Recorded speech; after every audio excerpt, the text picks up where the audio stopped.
My son sent me to prison for 2 years, blaming me for his wife's miscarriage, something I never did. Every month they came to visit me, but I always refused to see them. The day of my release will also be the very day they lose everything. Before I continue this story, let me know where you are watching from in the comments below. Hit like and subscribe if you have ever had to stand up to family who underestimated your worth. The heavy iron gate of the state penitentiary slammed shut behind me with a sound like a gunshot. It was 10 degrees below zero in Chicago, and the wind cut through my thin prison-issued jacket like a razor.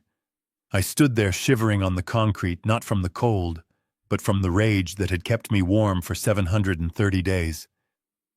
I expected to walk to the bus stop alone. I expected silence, but then I saw it. A sleek black limousine rolling slowly through the snow like a hearse. I knew that car. I bought it 3 years ago. The window rolled down, and the face of my son Brandon appeared. He did not look at my eyes. He looked at my worn-out shoes. I took a step forward, thinking perhaps a shred of humanity remained in him. Maybe he had come to apologize. Maybe he had come to take me home. I was wrong. The back door opened and Vanessa stepped out. My daughter-in-law, wrapped in a white fur coat that probably cost more than my bail. She looked at me with a smile that could freeze hell over. "Well, Conrad, you look terrible," she said, her voice dripping with mock sympathy. "I hope the accommodations were to your liking. We certainly enjoyed the peace and quiet while you were away." I clenched my fists inside my pockets. My knuckles turned white. I simply looked at her. I did not want to give her the satisfaction of my anger. "Where is he?" I asked, my voice raspy from disuse. "Where is my grandson?" Vanessa laughed, a cruel, high-pitched sound that echoed in the empty parking lot. She placed a gloved hand on her flat stomach. "Oh, that. You really are senile, aren't you, old man? You killed him, remember? That is what the judge said. That is what Brandon believes. And that is why you are never going to see us again." Brandon finally stepped out of the car. He looked softer than I remembered. Weaker. He would not meet my gaze. He threw a crumpled envelope into the slush at my feet. It was not a welcome home card. It was a restraining order. 500 feet, Conrad. Stay 500 feet away from the house. 500 feet away from the company. And 500 feet away from us. If you violate it, you go back inside for 10 years. Brandon tossed a small roll of bills onto the wet pavement next to the legal papers. $200. That is for a bus ticket to Florida. Go die somewhere warm, Dad. Do us both a favor. They got back into the heated car without another word. I stood there as the engine purred and the tires crunched over the snow, driving away my legacy, my fortune, and my family. I bent down and picked up the muddy bills and the court order. I did not cry. Tears are for men who have nothing left to lose. I had everything to gain.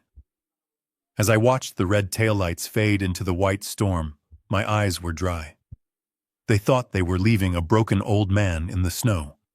They did not know they had just unleashed a wolf. The game had just begun. The $200 in my pocket felt like lead weights, but I did not hail a cab. I walked. Step after painful step on the frozen asphalt, heading back toward the skyline of Chicago that I helped build. The biting wind on my face was nothing compared to the memory that played on a loop in my mind. The memory of the day my life ended. It was not the cold that made me shiver, but the phantom sensation of handcuffs snapping around my wrists in the hallway of my own home. I could still smell the sterile air of the courtroom. I was not a violent man, I was a builder, but in that trial I was painted as a monster. I could still see Vanessa sitting on the witness stand, dabbing dry eyes with a silk handkerchief. She told the jury I pushed her down the main staircase. She told them I called her unworthy. She told them I wanted to kill her unborn child because I was a bitter old man who wanted to control everything. It was a performance worthy of an Academy Award. The worst part was not her lies. It was the silence of the room, as 12 strangers looked at me with pure disgust. I wanted to scream that she had thrown herself down those stairs. I wanted to scream that I was halfway across the room when she fell. But my high-priced defense attorney told me to remain silent, to let the truth prevail. The truth never had a chance. The moment that truly broke me happened when the prosecutor called his star witness. Brandon. My lawyer had whispered that my son would clear my name, that Brandon would tell the court how I supported them, how I paid off his gambling debts, how I welcomed Vanessa despite her gold-digging past. But when Brandon took the stand, he did not look at me. He looked at his shoes just like he did today, in the prison parking lot. The prosecutor asked him if I had a temper. Brandon hesitated, then delivered the line that sealed my coffin. "Yes," he said softly into the microphone. "My father always hated Vanessa. He told me he would get rid of her one way or another. That lie cost me 730 days of breathing stale air. It cost me my reputation as the city's most respected developer. And it cost me the last shred of love I held for my own flesh and blood." A truck horn blared, jolting me back to the gray present. I was miles away from the prison now, standing on the edge of the city limits. My legs were numb, but my resolve was iron. I found what I was looking for outside a derelict gas station. A payphone. A relic from a bygone era, forgotten and ignored, just like me. Perfect. I did not want digital footprints. I did not want GPS trackers. I picked up the receiver, which smelled of stale tobacco and cheap whiskey. My fingers, stiff from the cold, struggled to deposit the coins. I dialed a number I had memorized a lifetime ago. It rang once, twice. The voice on the other end was gruff and impatient. It was Lawrence. The only shark in Chicago vicious enough to help me eat the others alive. The neon sign of Joe's Diner flickered with a dying buzz, casting a sickly yellow light onto the wet pavement. It was the kind of place where truck drivers stopped for coffee, and regrets the perfect place for a dead man to meet his ghost. I pushed open the door, the bell jingling softly, and spotted him immediately in the back booth. Lawrence, my attorney, my oldest friend, and the only man in Chicago who knew where the bodies were buried. He looked out of place in his Italian silk suit, nervously tapping a gold pen against the laminated table. When he saw me, his eyes widened. He took in my ragged coat, my unshaven face, and the smell of prison that still clung to me. "My God, Conrad," he whispered as I slid into the booth opposite him. "They really did a number on you." I did not have time for pity. I motioned for the waitress to bring black coffee and got straight to the point. "Tell me the damage, Lawrence. Do not sugarcoat it." He slid a thick manila envelope across the table. His hand shook slightly. "It is bad, Conrad. Worse than we thought. Since they declared you mentally incompetent during the trial, Brandon has had power of attorney. He did not just run the company, he gutted it. The lake house is sold. The collection of vintage cars is gone. He liquidated the bond portfolio last month." Lawrence paused, looking down at his coffee. "And the penthouse. Vanessa is redecorating it. They are living in your home, sleeping in your bed, spending your money like water. According to the books, you are technically bankrupt." I sat there staring at the grease stains on the menu. Bankrupt. The word should have terrified me. Instead, I felt a cold calm settle over my chest. They thought they had cut off my supply lines. They thought they had starved the enemy. Lawrence leaned in, his voice urgent. "We can file an emergency injunction. We can sue for mismanagement. But it will take months, maybe years. And without liquid cash to pay the court fees, Conrad, I do not know how long we can fight." I took a sip of the bitter coffee and smiled. It was a smile that did not reach my eyes. "You are forgetting something, Lawrence.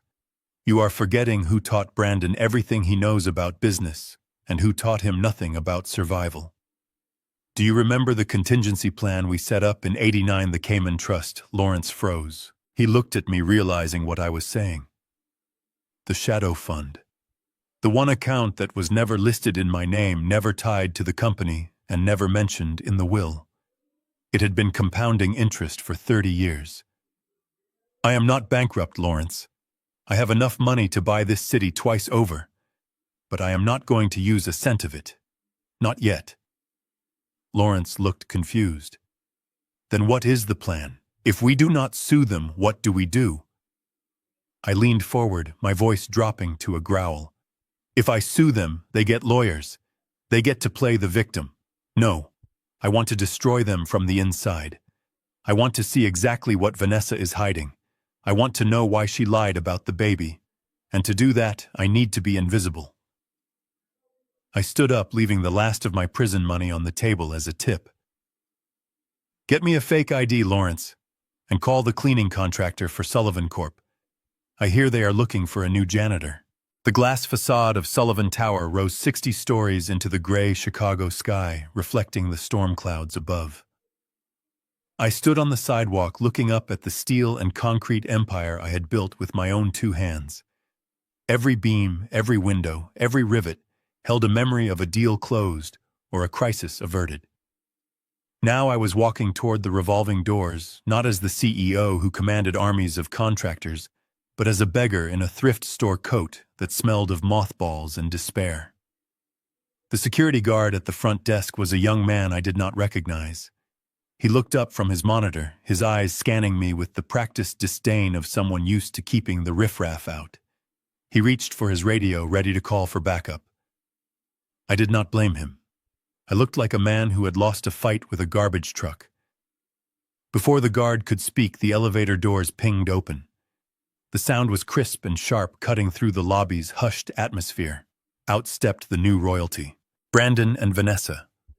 They were laughing about something, probably spending money they had not earned until they saw me. Brandon froze.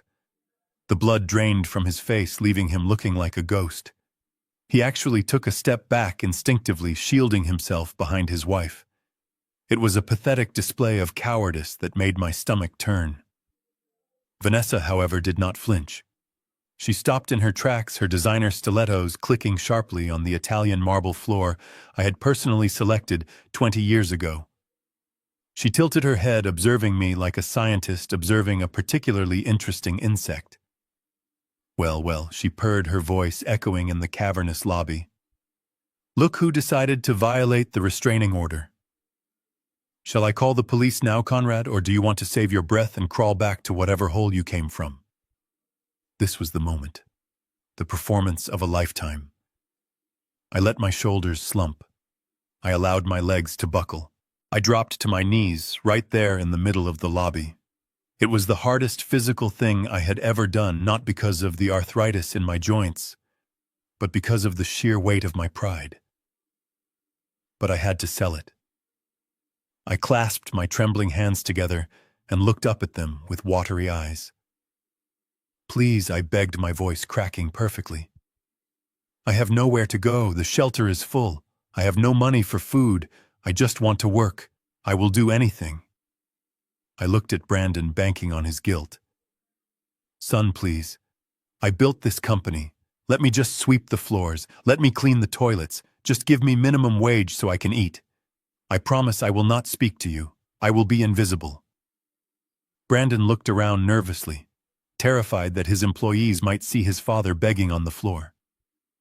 This is embarrassing, he hissed. Get up, Dad. You cannot be here. We have clients coming. Go away, and I will send you $50. Just leave. He reached for his phone to transfer the money, but Vanessa stopped his hand. Her eyes lit up with a twisted, dark idea. A slow, cruel smile spread across her red lips as she realized the opportunity standing before her. Wait, she said. Why should we send him away, Brandon? He says he wants to work. And we are actually short a janitor on the executive floor since I fired the last one for looking me in the eye. Brandon looked at her in horror. You cannot be serious, Vanessa. He is my father. You want him scrubbing floors. Vanessa laughed, touching his cheek condescendingly. He is a convict, Brandon, and he is broke. We are doing a charitable deed giving an ex-con a second chance. Besides, she leaned in closer to me, her expensive perfume overpowering the smell of floor wax. I think it is fitting. The man who built the tower should know how to clean its filth. What do you say, Conrad? Do you want to scrub my toilet for $11 an hour? Thank you, I whispered, keeping my head down to hide the fire burning in my eyes. Thank you for your kindness. 10 minutes later, I was standing in the maintenance closet pulling on a gray jumpsuit that smelled of bleach and old sweat. It was 2 sizes too small. I picked up a mop and a bucket. When I returned to the lobby, Vanessa was sitting on the leather sofa watching me. She deliberately dropped a sticky wrapper from her protein bar onto the pristine floor. Oops, she said, smirking. Missed the trash can. Clean it up, Conrad. I moved forward, dragging the heavy mop. I knelt at her feet and picked up the trash. From this angle, I could see the absolute triumph in her eyes. She thought she had won. She thought she had broken me. She did not know that while I was scrubbing the floor at her feet, I was studying her. I was memorizing the pattern of her day, the access codes she punched into her phone, and the location of every skeleton she thought she had buried. The door to the executive suite opened with a biometric scan that I used to control but now had to prop open with a rubber doorstop. I pushed my cleaning cart into the room that had been my sanctuary for 40 years. The air inside no longer smelled of old books and pipe tobacco. It reeked of expensive lavender and aggressive modernity. My mahogany desk where I had signed the contracts that built this city was gone. In its place stood a cold glass monstrosity that looked more like an ice sculpture than a workspace.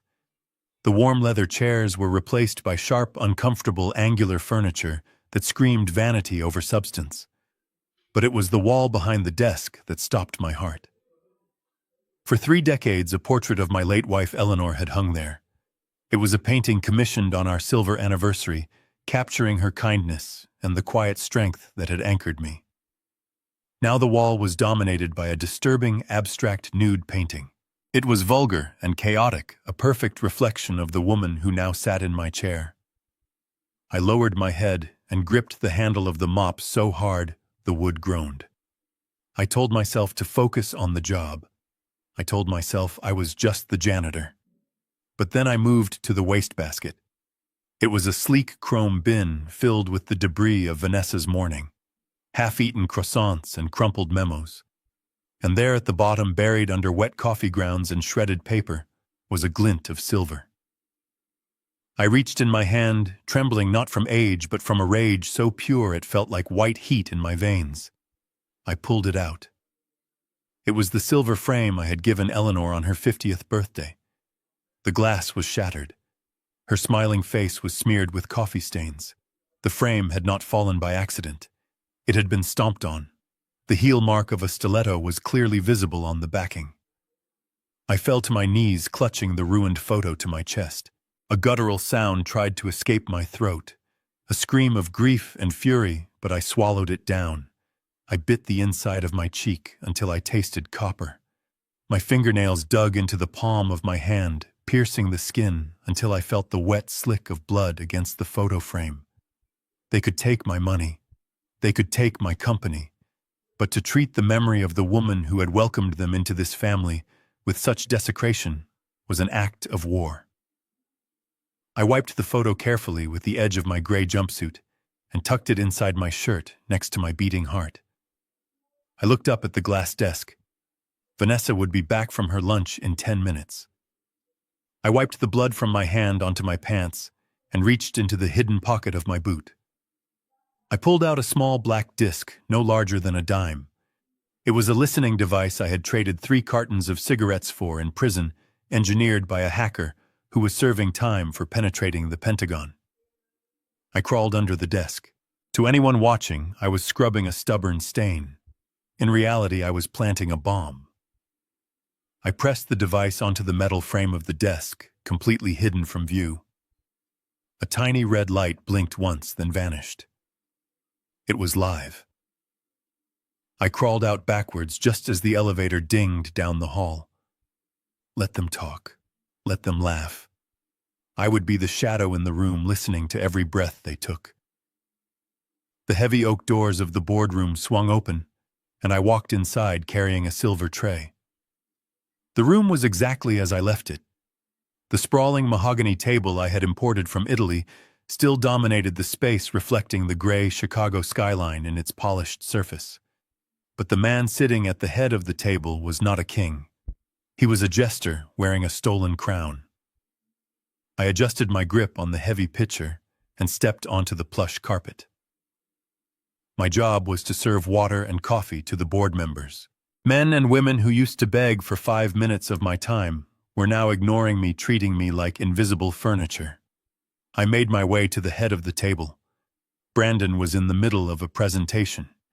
He was stumbling over the numbers, clearly unprepared, trying to sell a merger that would destroy the company's soul. When he saw me approaching, his eyes lit up with a malicious gleam. He stopped speaking mid-sentence and the room fell silent. Everyone turned to look at the old janitor with the gray jumpsuit. Brandon smiled a smile that was pure poison. "Pour it," he commanded, pointing to his empty ceramic cup without looking at me. I leaned forward, the heavy pitcher shaking slightly in my grip. I was careful. I was precise. I had poured concrete for skyscrapers, so I could certainly pour tea. But it did not matter. As the steaming liquid filled the cup, Brandon jerked his hand. It was a subtle movement, just enough to knock the pitcher. The boiling water splashed over the rim, cascading onto my wrist, and down onto his expensive Italian loafers. The pain was immediate and searing.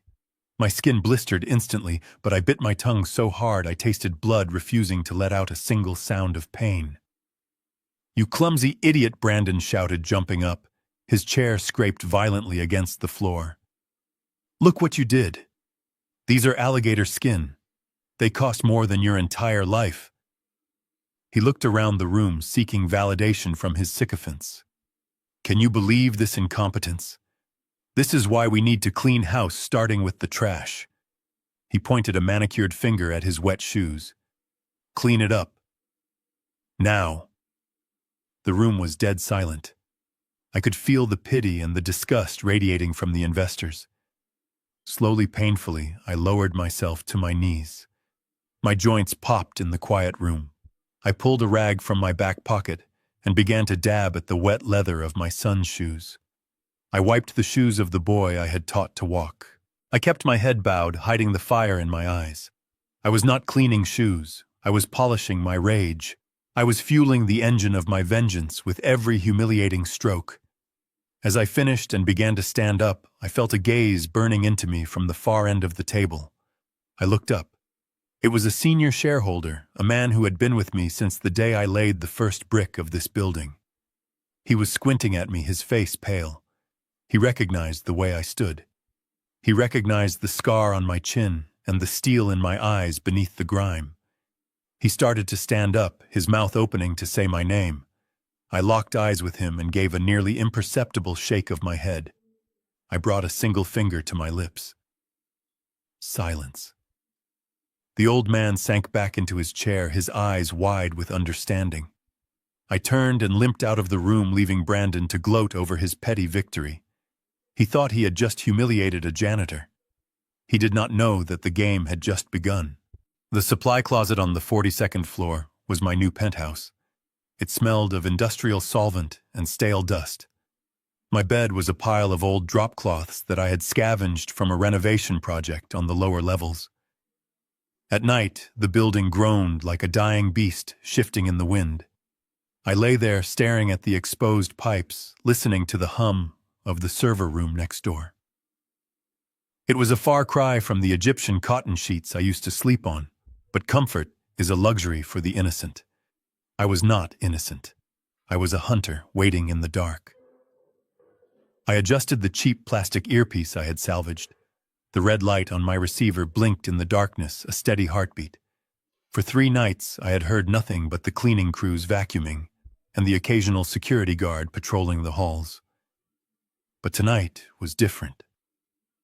At exactly 2 in the morning, the silence broke. The bug I had planted under Vanessa's desk activated. It was Vanessa. Her voice was not the shrill weapon she used on Brandon. It was low, husky, and terrifyingly calm. "He is asleep," she whispered. "The idiot took 3 sleeping pills. He would not wake up if the house burned down." I pressed the receiver against my ear, my heart hammering against my ribs. She was not talking to herself. A man's voice crackled on the other end, too muffled to identify, but the familiarity in their tone made my stomach turn. They were not just discussing business.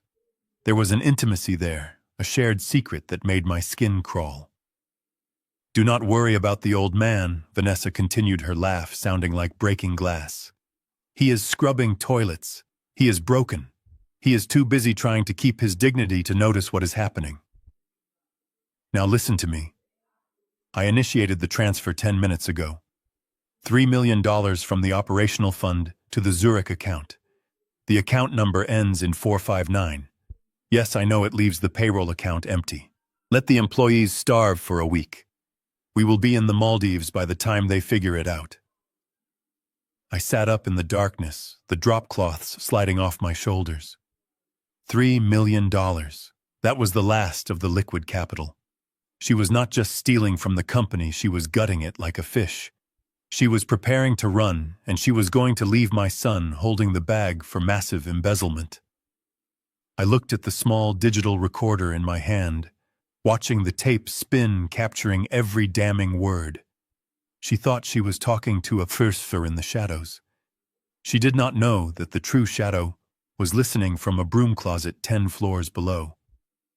I had the gun. Now I just needed the bullets. I reached for my notebook and wrote down the timestamp. The robbery was in progress, but the arrest was going to be my masterpiece.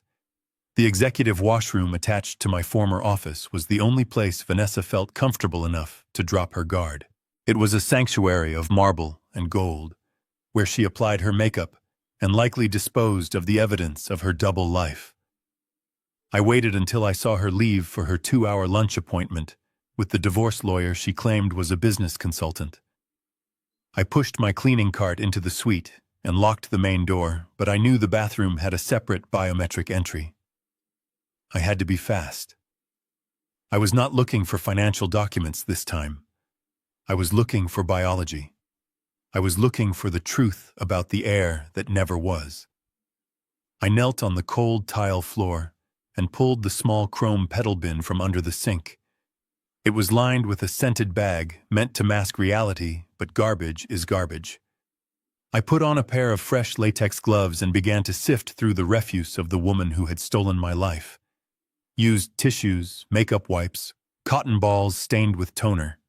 It was revolting work for a man who used to command thousands of employees, but I treated it like an archaeological dig. I was looking for a specific artifact.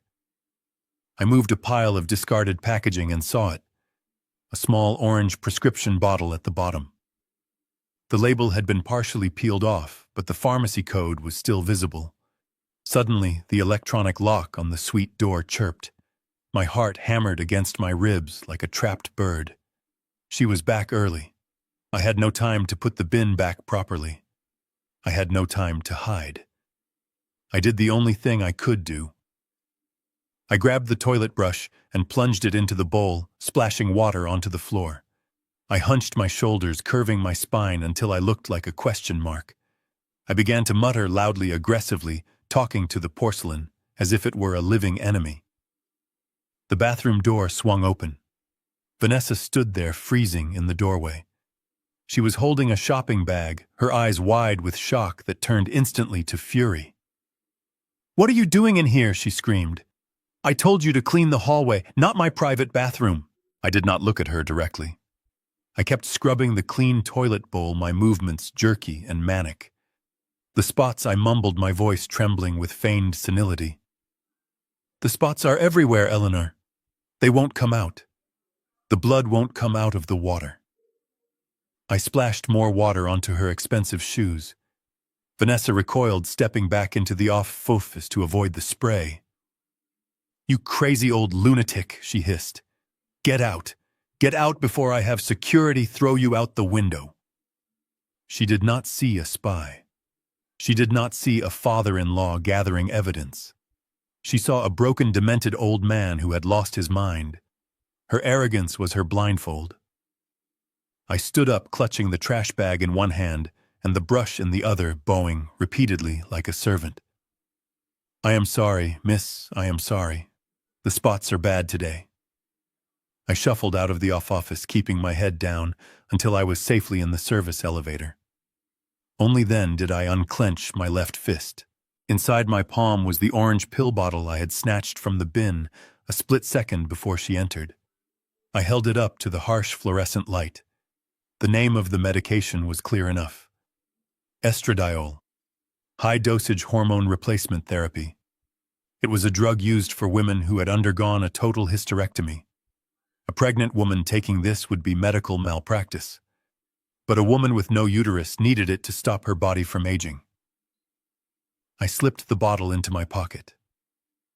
I finally had the gun. Now it was time to point it. The witching hour. That is what we used to call 0200 in the Corps, the time when the guard is most tired and the shadows are deepest.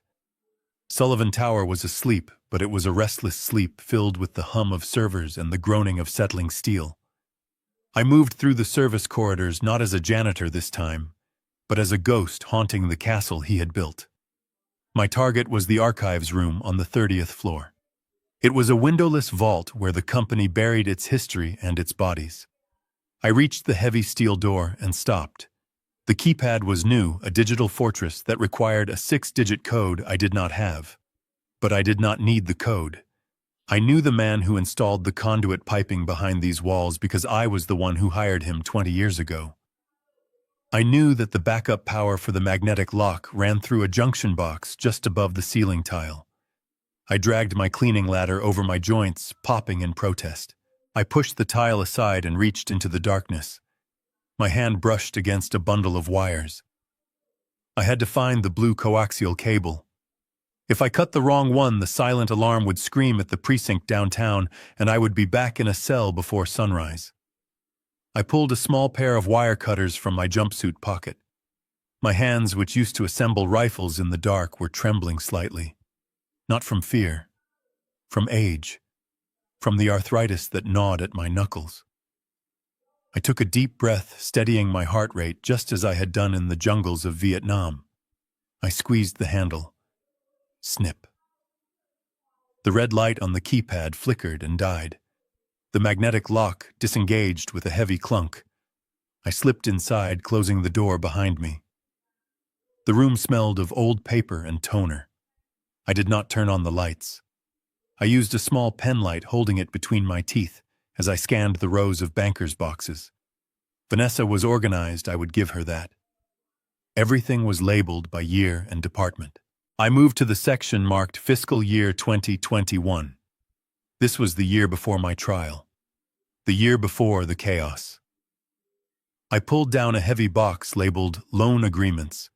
I flipped through the files, my fingers flying over the paperwork, and then I froze. There it was. A loan application for $5 million from a private equity firm in the Cayman Islands. It was dated 3 months before the alleged miscarriage, and at the bottom of the page was my signature, Conrad Sullivan. The loops were perfect, the slant was precise. To the naked eye, it was authentic. But I knew the truth. I pulled out my reading glasses and held the light closer. On the date this document was signed, I was in a hospital in Cleveland undergoing hip surgery. I was under heavy sedation. I could not have signed a birthday card, let alone a multi-million-dollar loan. I looked closer at the ink. It was slightly raised at the edges. A tracing. A high-quality forgery done by a machine or a master artist. This was the smoking gun. They did not just react to a tragic accident. They had been planning to leverage the company and frame me for the debt long before Vanessa ever faked a pregnancy. This was premeditated murder of my character. I pulled the document out, folding it carefully, and sliding it into the waistband of my pants. The alarm on my watch vibrated. The security patrol would be on this floor in 4 minutes.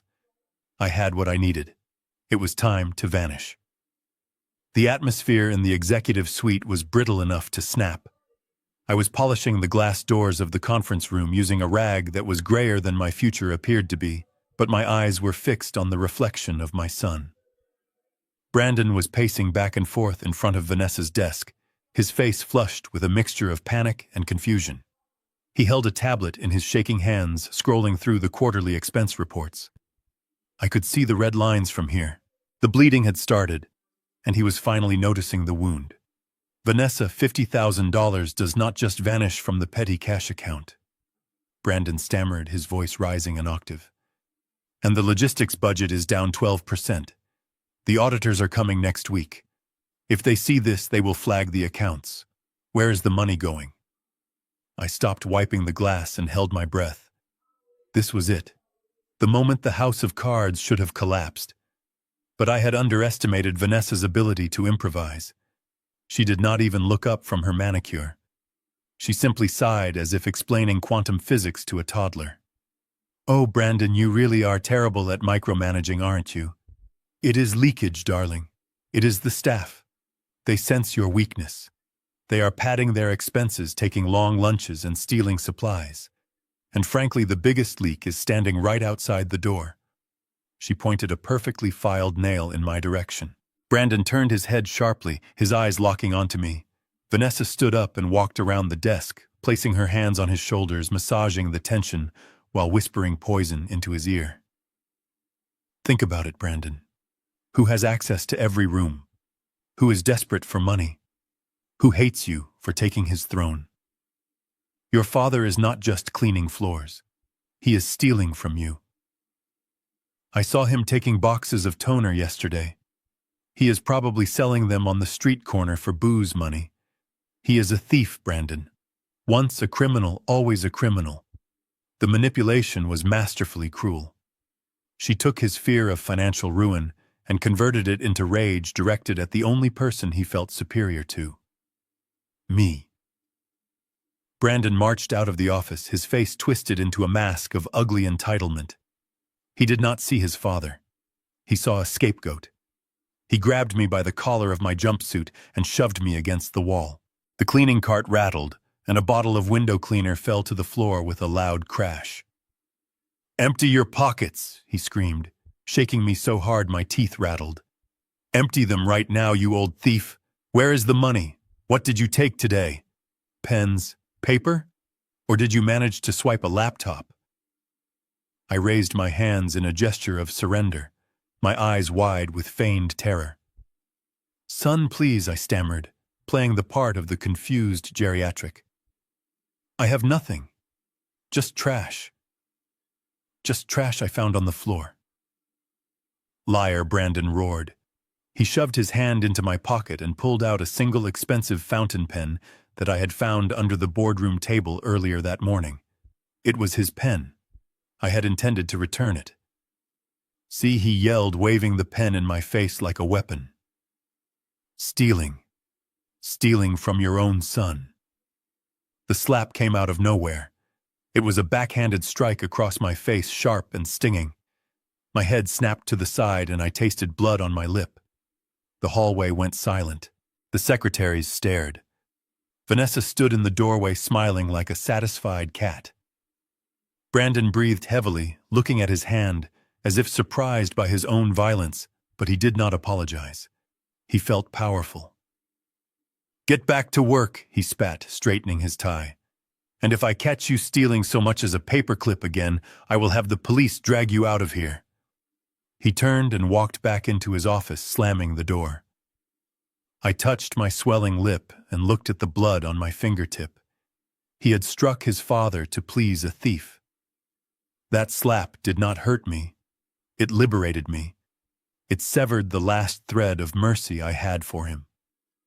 The boiler room in the basement of Sullivan Tower was a place where the heat was suffocating and the noise of the machinery was deafening. It was the heart of the building, pumping hot water and air to the executives above, who never gave a second thought to where their comfort came from. It was also the only place where I could be certain there were no cameras and no microphones. I stood in the shadow of a massive furnace, sweat trickling down my back, under the gray jumpsuit, holding the envelope that Lawrence had taped behind a pressure gauge earlier that morning. My hands, which were covered in soot and calluses, trembled slightly as I broke the seal. This was not a financial report. This was not a bank statement. This was the holy grail of my investigation. Inside was a certified copy of a medical file from St. Mary's Hospital in Boston, a facility Vanessa had visited 5 years ago, long before she met my son. I pulled out the single sheet of paper and held it up to the dim light of a service bulb. The medical terminology was dense, but the conclusion was undeniable. Patient Vanessa Sullivan. Date of procedure, October 14, 2018. Procedure, total abdominal hysterectomy. Indication, severe endometriosis. I read the words again, my lips moving silently as I processed the biological reality. A hysterectomy. The surgical removal of the uterus. I leaned back against the hot metal of the furnace, feeling the air leave my lungs. If she had no uterus in 2018, then she could not have been pregnant in 2021. The pregnancy, the ultrasound photos, the baby bump she had lovingly cradled at dinner parties, it was all a lie. A fabrication. A performance so committed that she had fooled everyone, including her husband. My mind flashed back to that terrible day on the staircase. The day she fell. I remembered the blood. There had been so much blood soaking into the white carpet. I remembered the way she screamed, clutching her stomach, looking at me with eyes full of terror, accusing me of murdering her child. I had felt a guilt so profound it nearly killed me. I had spent 2 years in a prison cell, waking up every night from nightmares about that unborn baby. But it was not blood. It was corn syrup and red dye. It was a special effect. And the doctor who treated her, the one who came to the house instead of calling an ambulance, he must have been on her payroll. There was no baby to lose. There was no grandson to mourn. A low growl started deep in my throat, a sound that was more animal than human. I looked up at the ceiling towards the penthouse where my son was currently living in misery, grieving a child that never existed. Vanessa had not just stolen my money. She had not just stolen my freedom. She had weaponized a man's deepest desire to be a father and used it to destroy his relationship with his own dad. I crushed the medical report in my fist, turning the paper into a tight ball. The jagged edges dug into my palm. Brandon was a fool and a coward, but he was also a victim of a cruelty so sophisticated it chilled me to the bone. She had played God. She had created life and destroyed it just to get a signature on a deed. I shoved the crumpled paper into my pocket. My hands were no longer shaking. They were steady. They were ready. "You killed my sons, love with a ghost," I whispered to the humming machinery. "And now the ghost is coming for you." The loading dock behind the building was the only place where the wind howled louder than the city traffic. I stood behind a dumpster shielded from the security cameras and pulled a cheap prepaid burner phone from my pocket. I had bought it with cash from a pawn shop during my lunch break. It was a disposable weapon for a disposable war. My fingers, thick and scarred from years of laying brick, hovered over the keypad. I did not need to write a novel. Doubt is a seed that grows best in the dark, so I kept it simple. I typed a single sentence. "Ask your wife what really happened at St. Mary's Hospital in 2018. I pressed send. Then I dropped the phone onto the concrete and crushed it under the heel of my work boot until it was nothing but plastic shrapnel and silicon dust. I returned to the executive floor just as the elevator dinged. I picked up my mop and moved into position outside the glass doors of the suite. My earpiece was live. The bug under Vanessa's desk was transmitting every sound with crystal clarity. I heard the chime of a text message arriving on Brandon's private cell phone. There was a pause, a silence that stretched for 10 seconds. Then I heard the sound of a chair being pushed back violently. "What is this?" Brandon's voice was trembling, not with anger, but with fear. He sounded like a child who had just found a monster in his closet. "Vanessa, look at this. Who is this number? Why are they asking about 2018? That was 3 years before we met." I leaned closer to the glass, moving the mop in slow, rhythmic circles. Inside the office, Vanessa's voice was sharp, dismissive. "It is spam, Brandon. Delete it. Probably some phishing scam trying to get your data. Do not be so paranoid." "No," Brandon shouted. His voice cracked. "It is not spam. It is specific. St. Mary's. That is the hospital where you had your appendix removed, right? Or was it something else? Why would a stranger know about that? Is someone blackmailing us? Is it one of your ex-boyfriends?"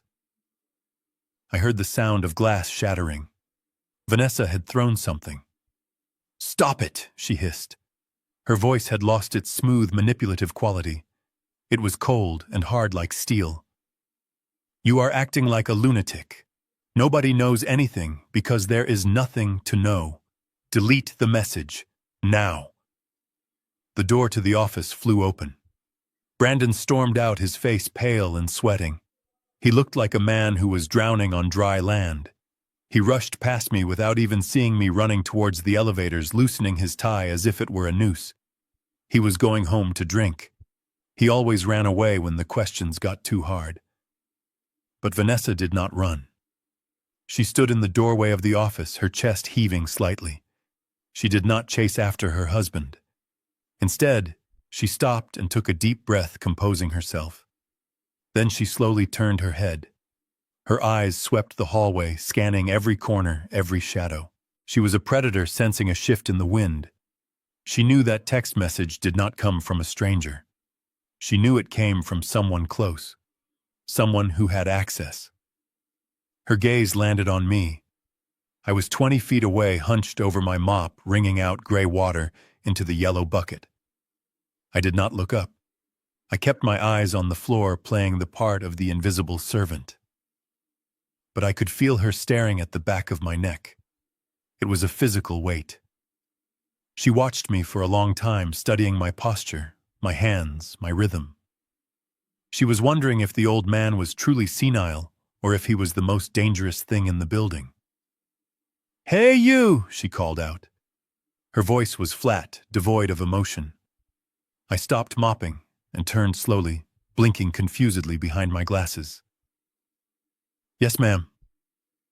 "Empty the trash in the conference room," she said, never taking her eyes off my face. "And leave the door open. I want to see who comes and goes on this floor. Do you understand?" "Yes, ma'am," I mumbled, shuffling away. I could feel her eyes drilling into my back until I turned the corner. She did not know it was me yet, but she knew there was a ghost in the machine. Good. Paranoia causes mistakes, and she was about to make a fatal one. The air in the office was thick with paranoia. It smelled of stale coffee and fear. Vanessa was no longer the confident queen of the boardroom. She was a cornered animal, and cornered animals bite. I pushed my cleaning cart down the hallway, the squeak of the wheel marking my approach like a metronome. I knew she was waiting for me. I could feel her gaze through the frosted glass, even before I opened the door. When I entered, she was sitting behind her desk, perfectly still. She was not typing. She was not on the phone. She was watching the door. And there it was. The bait. Lying right on the edge of the glass desk, perilously close to falling off, was a bright red folder. It was labeled in bold black marker.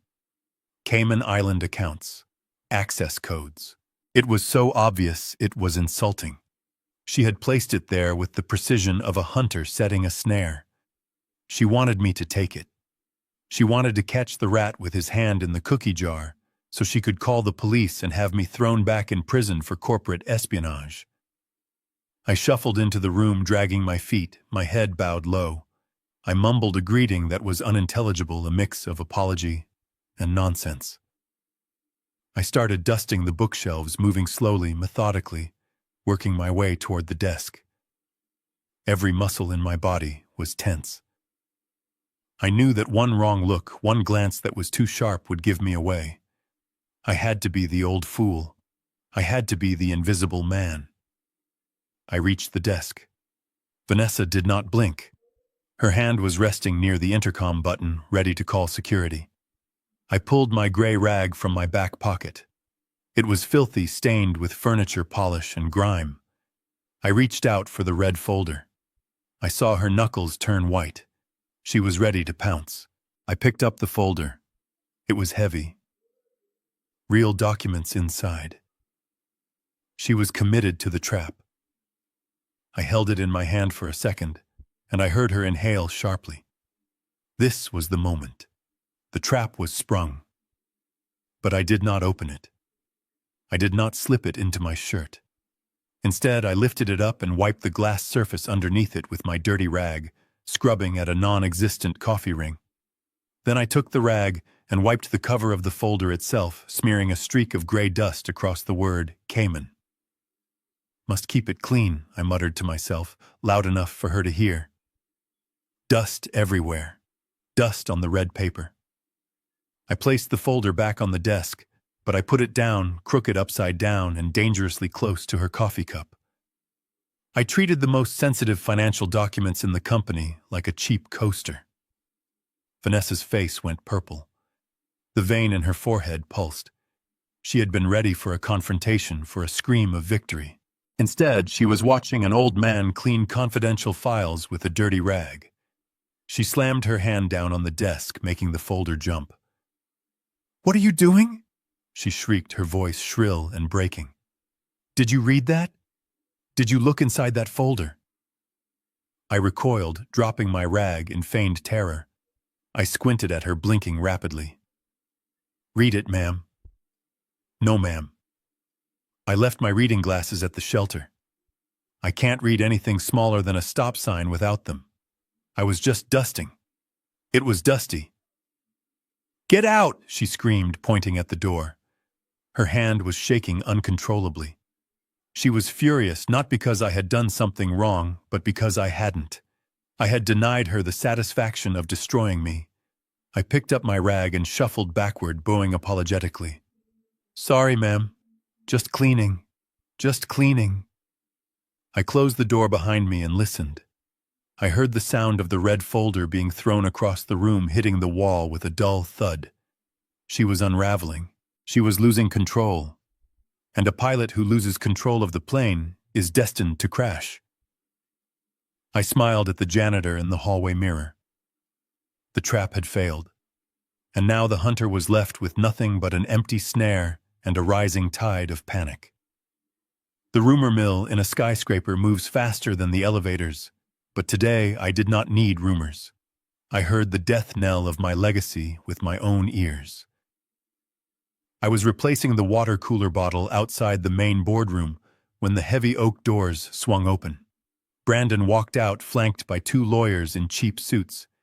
He looked manic, his eyes wild and bloodshot, the look of a gambler who had just bet his last chip. He was on the phone, his voice echoing down the corridor loud enough for the entire floor to hear. "Done," he shouted into the receiver. "Yes, tell Falcon we accept the offer. We will sign the papers at the gala on Friday.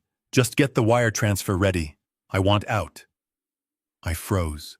The heavy plastic water bottle slipped from my grip and hit the floor with a hollow thud. Falcon. The Falcon Group. They were not just competitors, they were vultures. For 40 years, I had fought them tooth and nail. They cut corners. They used cheap materials. They treated their workers like cattle. I had spent my life ensuring that Sullivan Construction stood for quality, for integrity. And now my son was handing them the keys to my kingdom, for what was undoubtedly a fraction of its value. He was selling my life's work to my worst enemy just to cover the holes Vanessa had burned in the accounts. Brandon spun around at the sound of the dropped bottle. When he saw me, a twisted smile spread across his face. He walked over to me, kicking the water bottle aside. Well, old man, he sneered, leaning in close. You should be happy. You are looking at a man who is about to be very rich. I am selling the company. I stared at him, my hands clenching into fists at my sides. You cannot! I whispered, my voice trembling with suppressed rage. This company is your heritage. It is the only thing I had to leave you. You are selling it to Falcon. They will dismantle it. They will fire everyone. Brandon laughed, a harsh barking sound. I do not care, he spat. I am sick of this place. I am sick of the stress. I am taking the cash, and Vanessa and I are moving to Europe. We are going to live like royalty while you rot in a state facility. It is over, Dad. The Sullivan name ends on Friday. He walked away, whistling a tune, leaving me standing there, while the water from the cracked bottle slowly pooled around my work boots. I felt a pain in my chest that had nothing to do with my heart condition. It was the pain of watching a building collapse in slow motion. Every beam I raised, every permit I fought for, every late night I spent reviewing blueprints, it was all being sold for scrap by a boy who never lifted anything heavier than a golf club. But as I watched him disappear into the elevator, the pain hardened into something cold and sharp. Friday. He had given me a deadline. The 30th anniversary gala. It was supposed to be a celebration of the past, but now it was the stage for a funeral. He planned to sign the death warrant of my company in front of the city's elite. I bent down and picked up the water bottle. My hands were steady now. He wanted to end the Sullivan name on Friday. Fine. I would give him an ending. But it would not be the one he expected. I would not let him sell my soul to Falcon. I had 3 days. 3 days to turn a celebration into an execution. I walked to the janitor closet and locked the door. I pulled out my burner phone. It was time to call the cavalry. The timeline had moved up. Judgment Day was coming early. The water in the executive bathroom was rising dangerously close to the rim of the porcelain bowl. It was not a natural blockage. The toilet was choked with thick wads of paper towels and what looked like an entire roll of spun silk ribbon. Vanessa stood in the doorway holding a handkerchief over her nose, her eyes dancing with malicious amusement. Fix it, she commanded, her voice muffled by the silk. And do not use the plunger. It makes too much noise and disturbs my concentration. Use your hands if you have to. Just get it done. I looked at the overflowing filth, and then at her. This was not about hygiene. This was about dominance. She wanted to see the man who once signed million-dollar checks kneeling in sewage. She wanted to break my spirit one flush at a time. I lowered myself to the wet floor, my knees splashing into the cold puddle spreading across the tiles. I did not complain. I did not look up. I simply rolled up the sleeves of my gray jumpsuit and reached into the water. 48 hours. I repeated the mantra in my head to keep from vomiting. 48 hours until the gala. 48 hours until the gavel drops.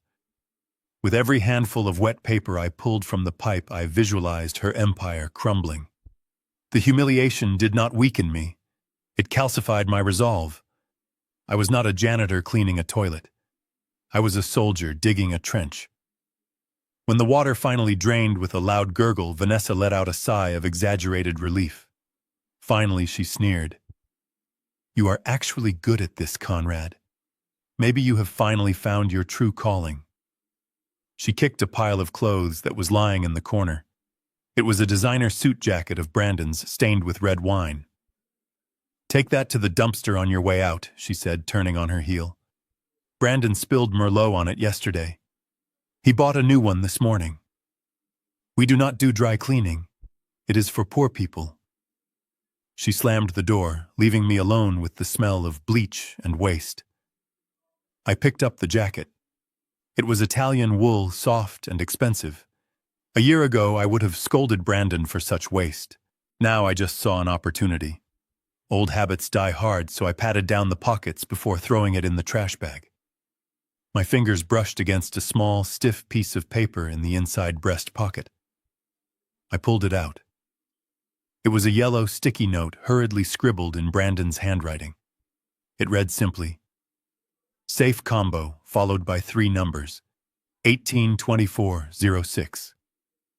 I stared at the numbers. They were not random. They were the date Vanessa claimed she found out she was pregnant. He had set the combination to the home safe based on the lie that ruined my life. I slipped the note into my pocket. The toilet was clean. The jacket was trash. But I had just found the key to the castle. The service entrance code was the one thing Brandon had been too lazy to change. 1972. The year I founded the company. I punched the numbers into the keypad, hidden behind the ivy, and the heavy door clicked open. I stepped into the kitchen of the house where I had raised my son, but it felt like stepping into a stranger's nightmare. The air was thick with the smell of stale champagne, marijuana smoke, and something rotting. It was the smell of decay masked by expensive air freshener. I moved silently through the hallway, my work boots sinking into the plush carpet that was now stained with dark blotches of spilled wine. This house used to be a sanctuary of order and warmth. Eleanor had filled it with flowers and classical music. Now it looked like the aftermath of a riot. I passed the living room and stopped. My wife's grand piano, a Steinway she had cherished for 40 years, was covered in empty beer bottles and overflowing ashtrays. Someone had carved their initials into the polished mahogany lid. I felt a physical blow to my chest, a pain sharper than any heart attack. They had not just stolen my house. They were desecrating my memories. They were pissing on the grave of the life I had built. I wanted to scream. I wanted to tear the curtains down and smash every bottle. But I forced myself to keep moving. Anger is fuel, but discipline is the engine. I was on a mission. I reached the library. It was the only room with the door closed. I pushed it open and switched on my penlight. The walls were still lined with my books, but the desk in the center was piled high with gambling slips and unpaid notices. I walked around the desk to the antique globe in the corner. Brandon probably thought it was just decoration. He did not know that behind it was a wall safe installed before he was born. I moved the globe aside, revealing the steel panel. I took the crumpled sticky note from my pocket. 182406. The date of the fake pregnancy. The date he used to lock away his secrets. My fingers hovered over the dial. If this code was wrong, the silent alarm would trigger and the police would be here in 3 minutes. I took a deep breath and turned the dial. 182406. Click. The handle turned smoothly. The heavy door swung open. The safe was nearly empty. The cash was gone. The jewelry was gone. But at the very back, tucked inside a blue envelope, was the one thing Brandon could not sell, but dared not destroy. I pulled it out. My hands trembled as I read the title page. Last Will and Testament of Eleanor Sullivan. I flipped to the 3rd page. There it was in black and white. In the event of my husband's incapacitation, my 40% share of Sullivan Construction shall be transferred to the Veteran Charity Trust, not to my son Brandon. Brandon had hidden this. He had suppressed his own mother's will so he could seize control of her shares, using my imprisonment as the excuse. He had stolen from the dead to rob the living. I folded the document and placed it inside my jumpsuit against my chest. It felt hot against my skin, like a brand. "You should have burned it, son," I whispered to the empty room. "You were too greedy to destroy the evidence, and now it is going to hang you." I closed the safe and turned to leave. I had the weapon. Now I just needed to aim. I turned to leave the library, the heavy weight of my wife's will pressed against my chest. I had what I needed to save the company, but as I reached for the door handle, a faint red pulse caught my eye. It was coming from the spine of a leather-bound encyclopedia on the top shelf. To anyone else, it would have been invisible, a trick of the light. But I spent 2 years in a cell watching the guards watch us. I knew what surveillance looked like. I dragged a chair over and climbed up.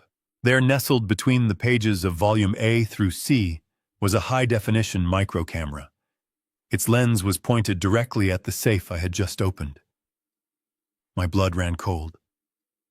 Vanessa. She did not trust Brandon to keep the secret. She was watching him. She was watching the house. I looked around the room. Now that I knew what to look for, I saw them everywhere. A sensor in the smoke detector. A pinhole in the frame of the oil painting. She had turned my home into a prison panopticon. She was not just a thief, she was a warden. I knew where the feed would go. When I renovated this house, I installed a dedicated server in the panic room behind the wine cellar. I moved quickly down the hallway, ignoring the stench of the party debris. I reached the cellar and punched in the override code. The heavy steel door slid open. The server rack was humming, blinking with activity. I sat down at the terminal. My fingers flew across the keyboard. Vanessa had changed the admin password, of course, but she was predictable. I tried her birthday. Access denied. I tried the date of the fake miscarriage. Access denied. Then I typed in the one thing she truly loved. Money. Access granted. The screens on the wall flickered to life. A grid of 16 cameras showed every corner of the house. I saw the kitchen covered in filth. I saw Brandon passed out on the sofa in the living room, his mouth open, drooling onto a silk cushion. But it was the feed from the master bedroom marked Camera 1 that stopped my heart. I clicked on the playback history. I scrolled back to yesterday afternoon. The timestamp showed 2 p.m.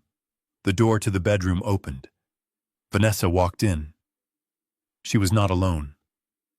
Following her was a man I recognized instantly. It was the lead attorney for the Falcon Group, the very man negotiating the purchase of my company. I watched in silent horror as they engaged in an act of betrayal that went far deeper than corporate espionage. They fell onto the bed. My bed. The bed where I had held Eleanor as she took her last breath. They laughed as they undressed, kicking my wife's handmade quilt onto the floor. I gripped the edge of the desk so hard my knuckles turned white. This was not just adultery. This was a conspiracy. She was sleeping with the enemy to ensure the sale went through.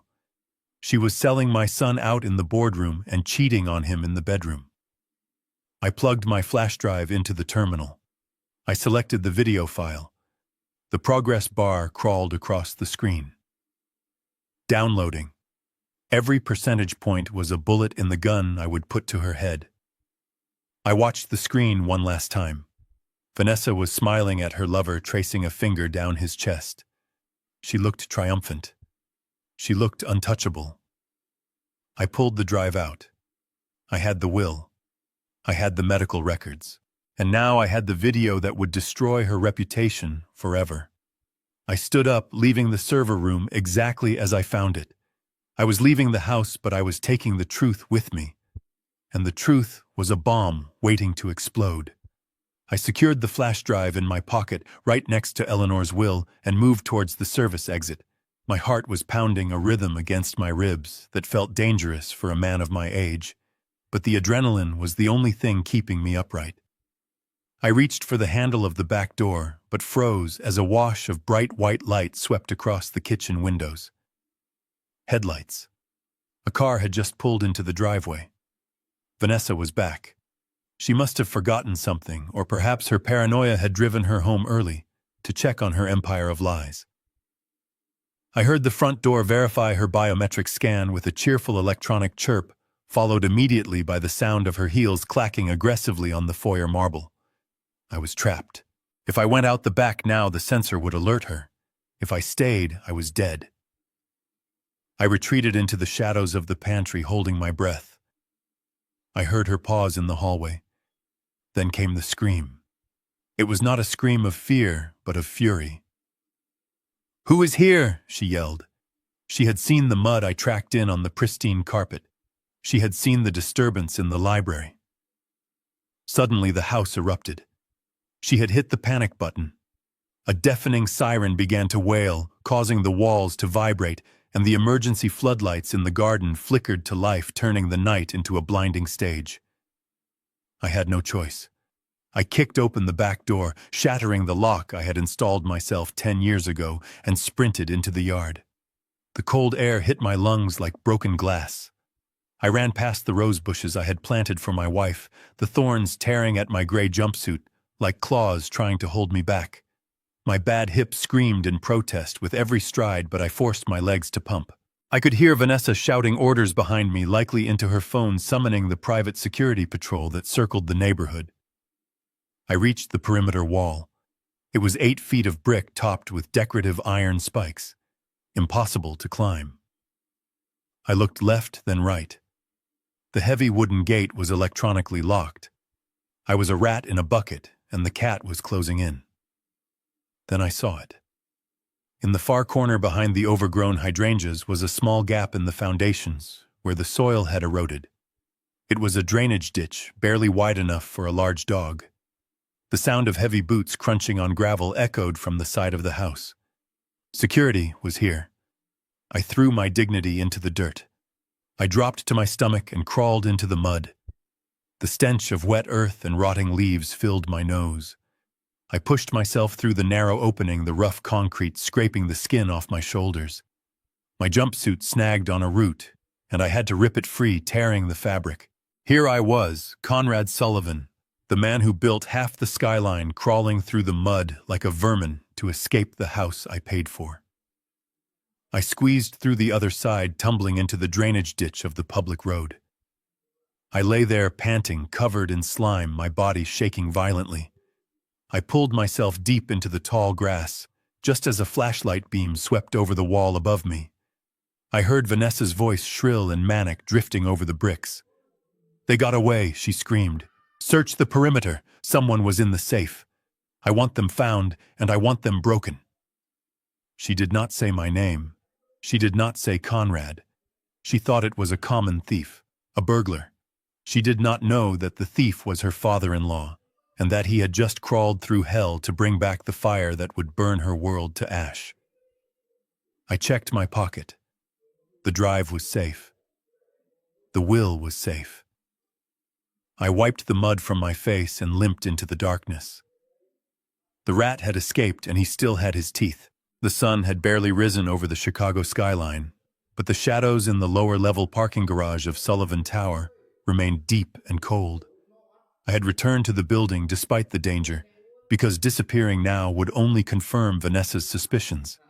I had to play the part of the ignorant janitor one last time. But as I walked past a row of concrete pillars clutching my side where the previous night's escape had scraped my skin raw, I realized that Vanessa was done playing games. 2 men stepped out from the darkness behind a parked delivery van. They were not company security. They were street thugs wearing heavy leather jackets and ski masks. They did not speak. They did not ask for my wallet. They simply moved toward me with the synchronized menace of paid professionals. I dropped my cleaning bucket, the plastic clattering loudly in the empty garage. I raised my fists, falling into a defensive stance I had learned at Paris Island 50 years ago. But my mind was faster than my body. The first attacker swung a heavy baton. I managed to dodge the initial blow, but the second man was already behind me. He kicked the back of my knees, and my legs, which were already exhausted from the night's exertion, buckled. I hit the concrete hard. Before I could scramble up, a steel-toed boot slammed into my ribcage. The sound was sickening, a dry, sharp crack that echoed in my own skull. The pain was immediate and blinding, white-hot and paralyzing. It felt as if a jagged knife had been driven into my chest. I curled into a ball, trying to protect my vital organs, gasping for air that refused to enter my lungs. Another kick landed on my shoulder and another on my thigh. They were not trying to kill me. They were trying to maim me. They were delivering a message written in bruises and broken bones. I knew that if I continued to fight back, they would escalate. They might accidentally kill me or put me in a coma, and I needed to be awake for the gala. I had to use my only remaining advantage, my frailty. I let my body go completely limp. I released the tension in my muscles and allowed my head to loll back against the oil-stained floor. I stopped groaning. I played dead. "Hold up," the larger man grunted, breathing heavily. He kicked my boot, but I did not react. "I think he is out," the boss said. "Break him, not bury him. Let's go." The silence that followed was heavy. I lay there listening to the blood rushing in my ears, waiting for the sound of their retreating footsteps. But the leader crouched down beside me. He grabbed a handful of my gray hair and lifted my head. "Listen to me, old man," he hissed, his breath smelling of stale tobacco. "You go near that house again, and next time we do not stop." I forced my swollen eyes to open just a slit. I had to make them believe I was finished. I had to make Vanessa lower her guard completely. I grabbed the man's wrist with a weak, trembling grip. I coughed, and a speck of blood landed on his glove. "Tell her," I whispered, my voice barely a wheeze. "Tell my daughter-in-law. She wins. Tell her I will be dead soon anyway." The thug laughed, a cruel sound of dismissal. He dropped my head back onto the concrete and wiped his glove on his jeans. "You got that right, Grandpa." I watched through half-closed lids as they walked away, disappearing into the stairwell. I lay alone on the cold floor, clutching my broken ribs. The pain was excruciating, but inside my chest, beneath the fractured bone, my heart was beating with a steady, terrifying rhythm. They thought I was asking for mercy. They did not understand that a man who knows he is going to die has nothing left to fear. I was not dying. I was just getting started. The steady, rhythmic beep of the heart monitor was the only sound in the private hospital room. It was a monotonous countdown, measuring the seconds of a life my son wished would simply end. I lay there, with my chest heavily bandaged, every breath sending a sharp spike of agony through my fractured ribs. The painkillers made the room spin, but my mind remained lucid, sharp, and focused on the door. When it finally opened, it was not a nurse coming to check my vitals. It was Brandon. He did not bring flowers. He did not bring a get-well card. He walked in with a leather portfolio tucked under his arm and a look of supreme annoyance on his face, as if my hospitalization was an inconvenience to his schedule. He stood over my bed, looking down at me with cold, dead eyes. "You look terrible, Dad," he said flatly. "But I suppose you earned it. You should have stayed away from the house." He threw a thick document onto the rolling tray table and shoved it over my lap. The movement jarred the bed, and I gasped in pain. Brandon ignored it. "Sign this," he commanded, uncapping a gold fountain pen and holding it out to me. "It is a waiver of executive privilege. It states that due to your declining health, you are voluntarily transferring your remaining voting rights to me, effective immediately. I need a unanimous shareholder vote to finalize the sale to Falcon tomorrow. You are the only loose end." I looked at the paper. It was my death warrant as a businessman. I looked up at him and wheezed, my voice barely a whisper. "I will never sign that. You will not destroy my company." Brandon's face darkened. The mask of civility slipped. He reached out and grabbed the clear plastic oxygen tube running to my nose. He pinched it tight, cutting off the airflow. My lungs burned. I tried to reach up to stop him, but my arms were too weak. He leaned in close, his cologne overpowering the smell of the hospital. "Listen to me, old man," he hissed. "You are in a private room. No cameras. No nurses for another hour. If I hold this tube for 2 minutes, you drift off into a coma. Then you die. And the doctors will just say your old heart finally gave out. Do you want to die here today? Or do you want to sign the paper and live long enough to see me rich?" I stared into his eyes. I saw no hesitation. He was ready to kill me. He was ready to commit patricide for money. The last ember of fatherly love I held for him extinguished in that moment. I tapped his hand weakly. He released the tube, and I sucked in a desperate gulp of air, coughing violently. "Give me the pen," I rasped. "You win." He smirked, triumphant and arrogant. I knew you would see reason. I took the pen, my hand trembling violently. I looked at the signature line. This was the moment. If I signed my legal name, the company was gone. But I remembered a lesson from my banking days. A signature signed under duress or with a specific variance is invalid.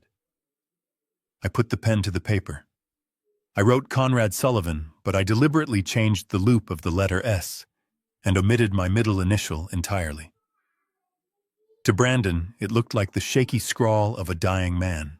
To a forensic accountant, it was a forgery. I dropped the pen. Brandon snatched the paper, checking the signature. He smiled, patting my shoulder with mock affection. Good boy. Now get some rest, Dad. We have a big day tomorrow. He walked out, whistling. He thought he had just won the kingdom. He did not know he had just walked into a legal minefield that would blow his legs off. The glow of the tablet screen was the only light in my darkened hospital room, illuminating the sterile walls with a harsh blue hue. I was supposed to be resting, supposed to be drifting into a drug-induced oblivion, while my body knit itself back together. Instead, I was watching a live broadcast on social media. My son and his wife were not just celebrating their victory, they were broadcasting it to the world. They were sitting in the living room of my penthouse, the very room where I used to read bedtime stories to Brandon.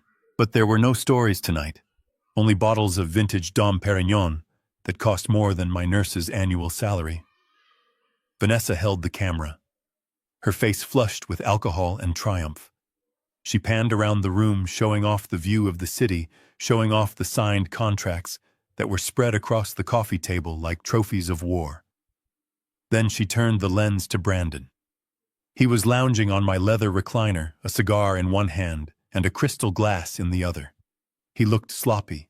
He looked weak, but mostly he looked cruel. Say hello to your fans, Brandon. Vanessa giggled, her voice shrill and distorted by the speakers. Tell them the good news. Tell them about the old regime.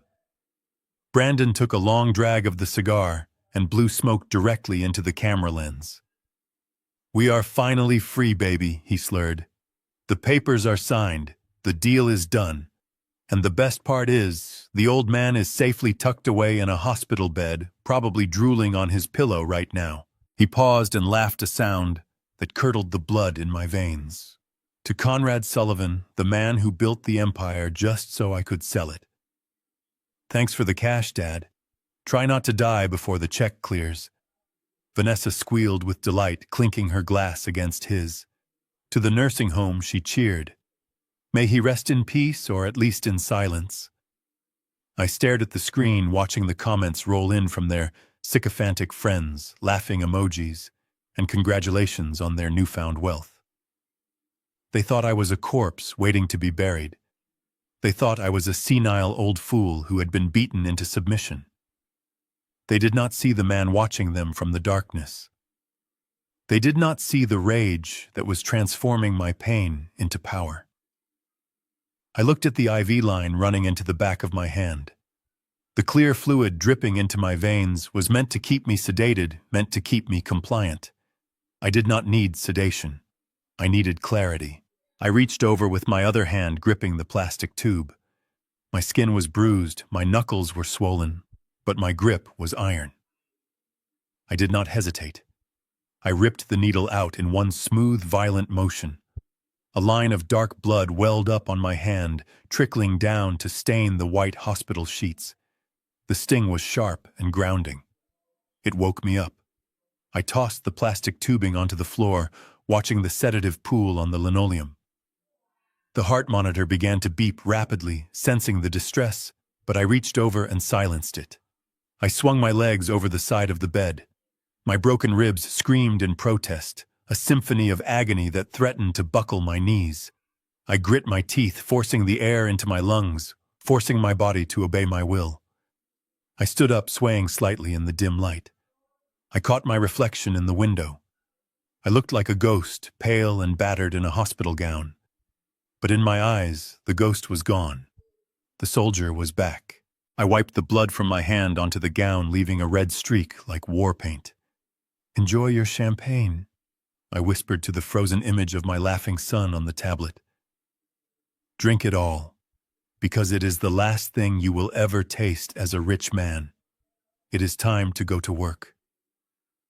The freight elevator of the hospital smelled of antiseptic and rotting flowers, but to me it smelled like freedom. I slipped out through the loading dock, wearing a trench coat I had pilfered from the lost and found to cover my blood-stained hospital gown. The night air was freezing against my bare legs, but the cold was a welcome shock to my system, keeping me alert, keeping the pain in my ribs at a manageable dull roar.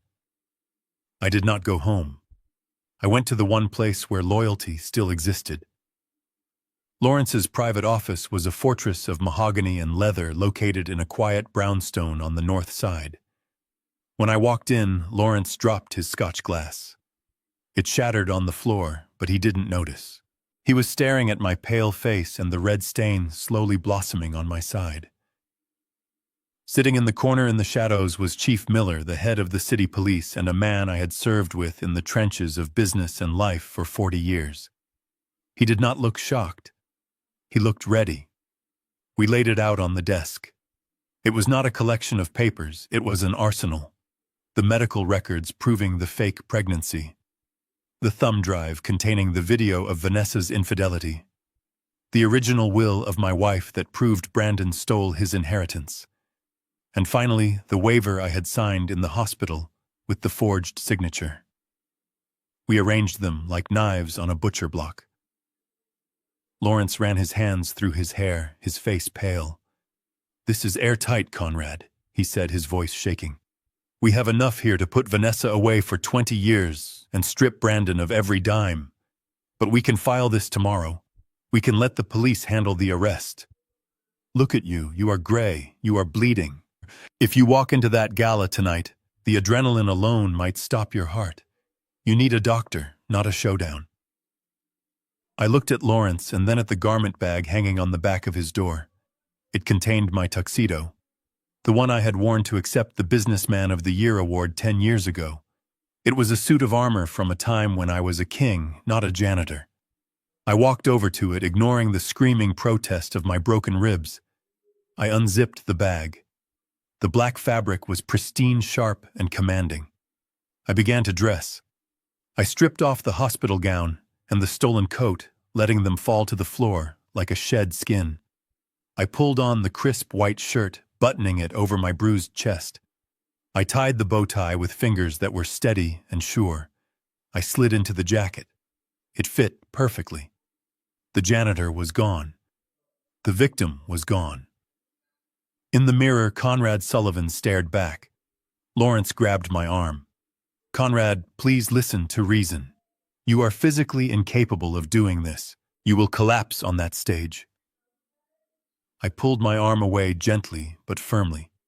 I adjusted my cufflinks, gold squares that had belonged to my father. I looked Lawrence in the eye and then nodded to the chief, who stood up and unholstered his service weapon, checking the chamber. "I do not need health, Lawrence," I said, my voice low and gravelly, like a storm rolling in. "Health is for men who have a future. I have a mission. I do not care if my heart stops 5 minutes after I walk off that stage. But until then, it will beat for one thing only. I do not need health. I need justice. Let us go." The party is starting. The grand ballroom of the Sullivan Tower was vibrating with the hum of a string quartet and the murmur of 300 wealthy guests. I stood high above them in the darkened lighting booth, gazing down through the tinted glass like a gargoyle perched on a cathedral. I was dressed in my tuxedo, my ribs bound tightly beneath the starch of my shirt, but I was not yet ready to reveal myself. First, I had to soften the target. I had to introduce a ghost into the festivities. I watched through a pair of opera glasses as a waiter I had bribed earlier that evening navigated the crowd. He carried a small, elegant black box tied with a silver ribbon. It looked like a jewelry box, the kind that holds a Rolex or a diamond bracelet. The waiter found Brandon standing near the bar. My son looked dashing in his custom tuxedo, But even from this distance I could see the sheen of sweat on his forehead. He was drinking scotch as if it were water, his eyes darting around the room with the nervous energy of an imposter waiting to be exposed. The waiter presented the box. Brandon took it, his ego instantly inflating. He smiled tightly, assuming it was a tribute from an admirer or perhaps a signing bonus from the Falcon Group. He excused himself from the group of investors he was boring and stepped into the shadow of a large marble pillar to open his gift in private. I adjusted the focus on my glasses. I saw his fingers pull the ribbon. He lifted the lid. He reached inside. He did not pull out gold or silver. He pulled out a white plastic stick, a pregnancy test. I had carefully drawn 2 pink lines on it with a marker in the car. Beneath it in the box lay a grainy ultrasound picture of a fetus that I had downloaded from the internet. Brandon froze. The glass of scotch in his other hand tilted dangerously, spilling amber liquid onto the expensive carpet. He stared at the object in his hand as if he were holding a live grenade. I could see his lips moving. He was saying her name. Vanessa. Confusion and terror washed over his face. He looked across the room to where Vanessa was holding court, surrounded by admirers. She looked radiant, slim, and drinking champagne. The disconnect shattered him. If she was pregnant, why was she drinking? If she was pregnant, why hadn't she told him? And the darker thought, the one I knew, was festering in his insecure mind. If she was pregnant, was it even his? He shoved the test and the photo into his pocket, looking around wildly to see if anyone had witnessed the moment. He looked trapped. The arrogance he had worn like a suit of armor 5 minutes ago was gone. In its place was the face of a scared little boy who was drowning in secrets. He grabbed a fresh bottle of whiskey from a passing tray and didn't bother with a glass, taking a swig straight from the neck. His hands were shaking so badly the bottle rattled against his teeth. The seed was planted. He was no longer thinking about the merger. He was no longer thinking about the speech he had to give. He was thinking about lies. He was thinking about the baby he thought he lost 2 years ago and the impossibility of the one in his pocket now. He was mentally crumbling brick by brick just minutes before the curtain was set to rise. I lowered the glasses and checked my watch. The psychological artillery had done its damage. It was time for the infantry to take the field. The orchestra swelled, playing a waltz that sounded more like a dirge to my ears. Below me, the cream of Chicago society swirled in a kaleidoscope of diamonds and silk. I saw faces I had known for decades. Men I had played golf with, men I had loaned money to, men who had sworn loyalty to the Sullivan name. Tonight, they were here to watch it die. They held their crystal flutes and smiled, their practiced smiles buzzing with the gossip of the sale. They were not here to celebrate a legacy. They were here to witness a carcass being picked clean. And in the center of the room, holding court like a monarch, was Vanessa. She wore a gown of shimmering silver that clung to her body like a second skin, catching the light of the chandeliers with every movement. She looked magnificent. She looked expensive. She moved from group to group, touching arms, laughing at jokes that were not funny, whispering promises she had no intention of keeping. She was radiant with the glow of absolute victory. She had no idea that the foundation she was standing on was made of sand, and I was about to bring the tide. I watched her approach the table where the executives from the Falcon Group sat. The buyers. The enemy. She shook hands with the CEO, a man named Sterling, who had been trying to bankrupt me for 20 years. They exchanged a look that made my stomach turn. It was a look of conspirators sharing a secret joke. They toasted to the future. A future where my name was scrubbed from the building and replaced with theirs. Brandon was nowhere near her. He was lurking near the periphery, leaning against a marble column, still clutching his glass of whiskey. He watched his wife with haunted eyes, his hand occasionally drifting to his pocket, where the fake pregnancy test burned against his leg. The distance between them was a chasm filled with lies and unspoken accusations. The cracks in their perfect facade were beginning to show, but only I could see them. To the rest of the room, they were the golden couple about to cash out. The music faded slightly, and the lights dimmed. A hush fell over the crowd. It was time. The main event was beginning. At the far end of the hall, two liveried staff members began to push the massive double doors shut. The heavy oak boomed as it met the frame sealing the room. The sound echoed like a judge's gavel. "Lock them in," I whispered to the darkness. No one leaves. No one escapes.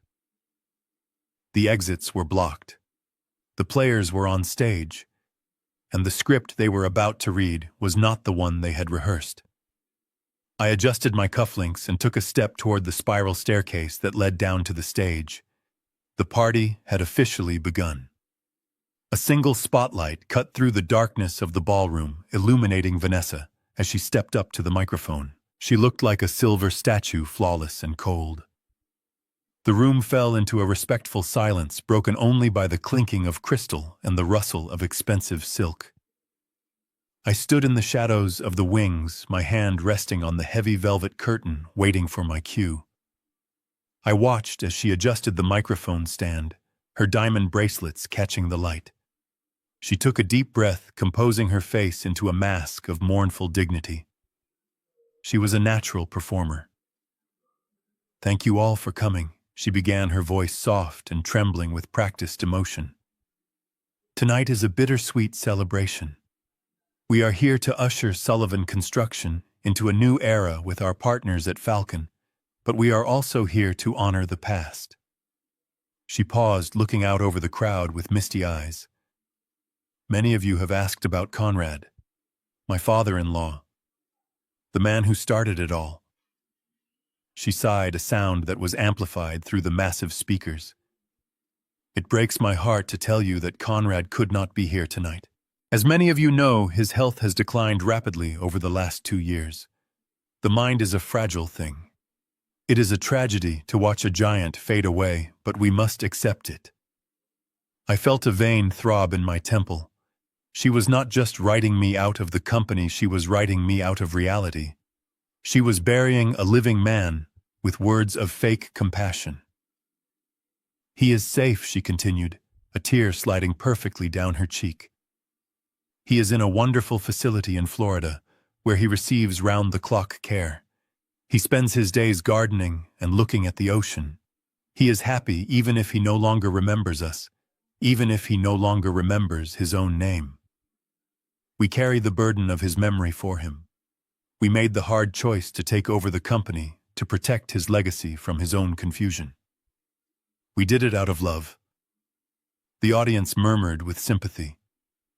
I saw men I had known for 40 years nodding their heads, wiping their eyes, believing every poisoned word. They thought I was a senile invalid drooling in a nursing home. Brandon stood behind her, looking at his shoes, unable to face the lie he was co-signing. Vanessa raised her champagne flute high into the spotlight. "So please raise your glasses to Conrad Sullivan. May he find peace in his twilight years. And to us, to the future, to a new beginning." 300 arms raised in unison. A chorus of "To Conrad" echoed through the hall. It was a toast to my demise. Vanessa smiled, drinking deep from her glass, looking like the cat who had finally swallowed the canary. She lowered the glass, basking in the applause, preparing to signal the signing of the contract. Now I whispered into my lapel microphone. The world went black. The spotlight died instantly, plunging the ballroom into absolute darkness. The applause faltered and died, replaced by confused murmurs and the sound of glass breaking. The music cut out with a screech of feedback. For 10 seconds there was nothing but the terrified breathing of the wealthy in the dark. Then a low electrical hum began to vibrate through the floor. It grew louder, a deep bass thrum that rattled the teeth. Suddenly, the massive LED screen behind the stage, which had been displaying the company logo, flickered to life. It did not show a logo. It exploded with blinding white static that illuminated the confused faces of the crowd like a lightning bolt. Vanessa spun around, shielding her eyes from the glare. The static cleared. The show was about to begin. The heavy oak doors at the back of the ballroom did not just open, they exploded inward as if kicked by a giant. The sound cracked through the silence like a gunshot, making half the guests jump in their seats. A beam of white light from the hallway cut through the darkness of the room, creating a long, luminous path that led directly to the stage. And standing at the head of that path was not a nurse from Florida. It was me. I stood framed in this doorway, my tuxedo sharp and black against the light. I was not alone. To my right stood Lawrence, clutching a briefcase that contained the end of their world. To my left stood 4 federal agents in windbreakers, their badges glinting under the hallway lights. We were not guests. We were an invasion force. I began to walk. My steps were slow and deliberate. Click, click, click. The sound of my dress shoes on the parquet floor echoed in the cavernous silence. The crowd parted before me like the Red Sea. Men who had toasted my memory 5 minutes ago now scrambled back in their chairs, spilling wine and knocking over glasses, their faces pale with shock. They whispered my name as I passed. Conrad. It is Conrad. He looks alive. He looks furious. I locked eyes with the stage. Vanessa stood frozen by the podium, her mouth slightly open, her hand still raised in that toast to my demise. She looked like a deer caught in the headlights of a semi-truck. She blinked rapidly, trying to process the impossibility of what she was seeing. The senile old man she had mocked, the janitor she had humiliated, was walking towards her with the stride of the executioner. But it was Brandon who broke first. He was standing near the edge of the stage, staring at me with eyes so wide they showed white all around. He began to shake. It started in his hands and spread to his whole body. The crystal tumbler of whiskey he had been clutching slipped from his sweaty fingers. It hit the floor with a shatter that sounded deafening in the quiet room. Shards of glass and amber liquid exploded across his shoes, but he did not move. He did not breathe. He just mouthed the word, Dad, over and over again. I reached the stairs to the stage.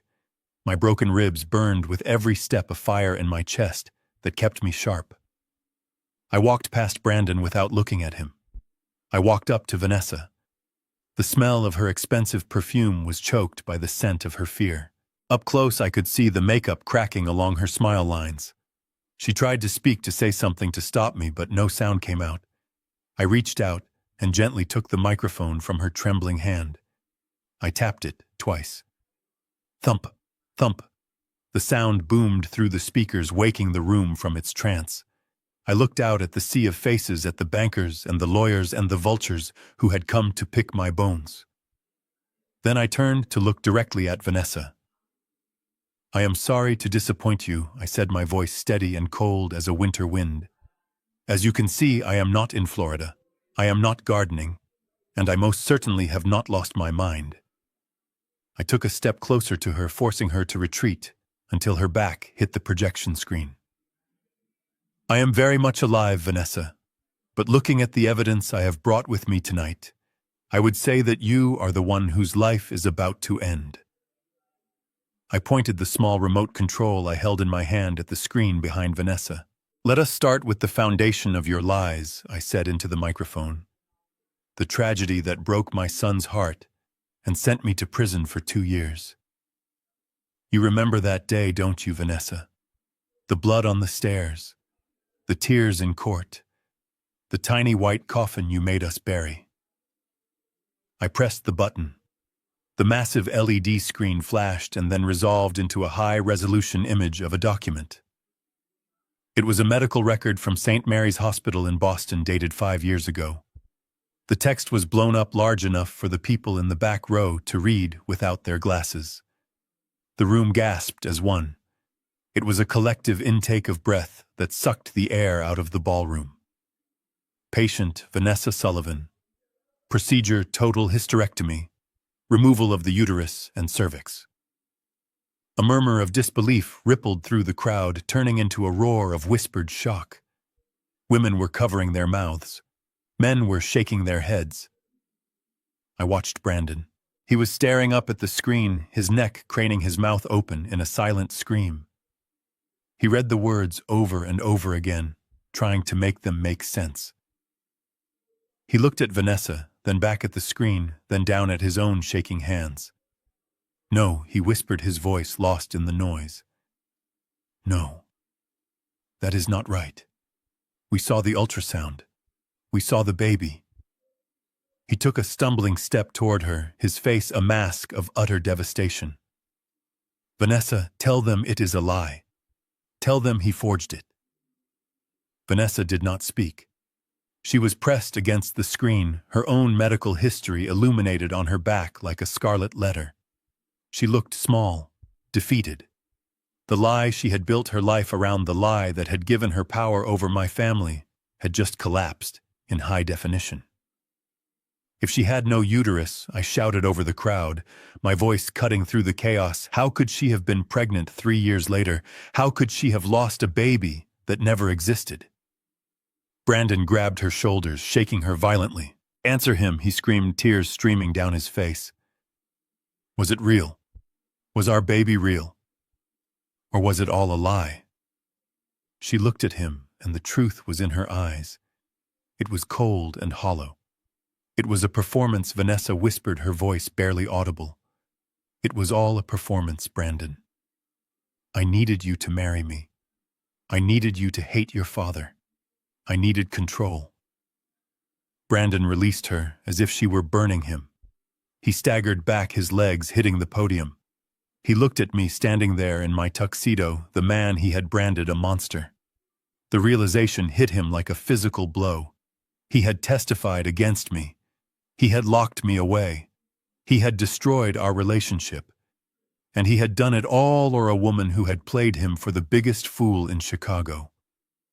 He looked at me, and I saw the boy I used to know, the boy who was lost and broken and begging for forgiveness that I did not have in me to give. But lies about biology were not enough for you, Vanessa. You needed insurance. You needed to make sure the sale went through no matter what, because you had already spent the commission in your head.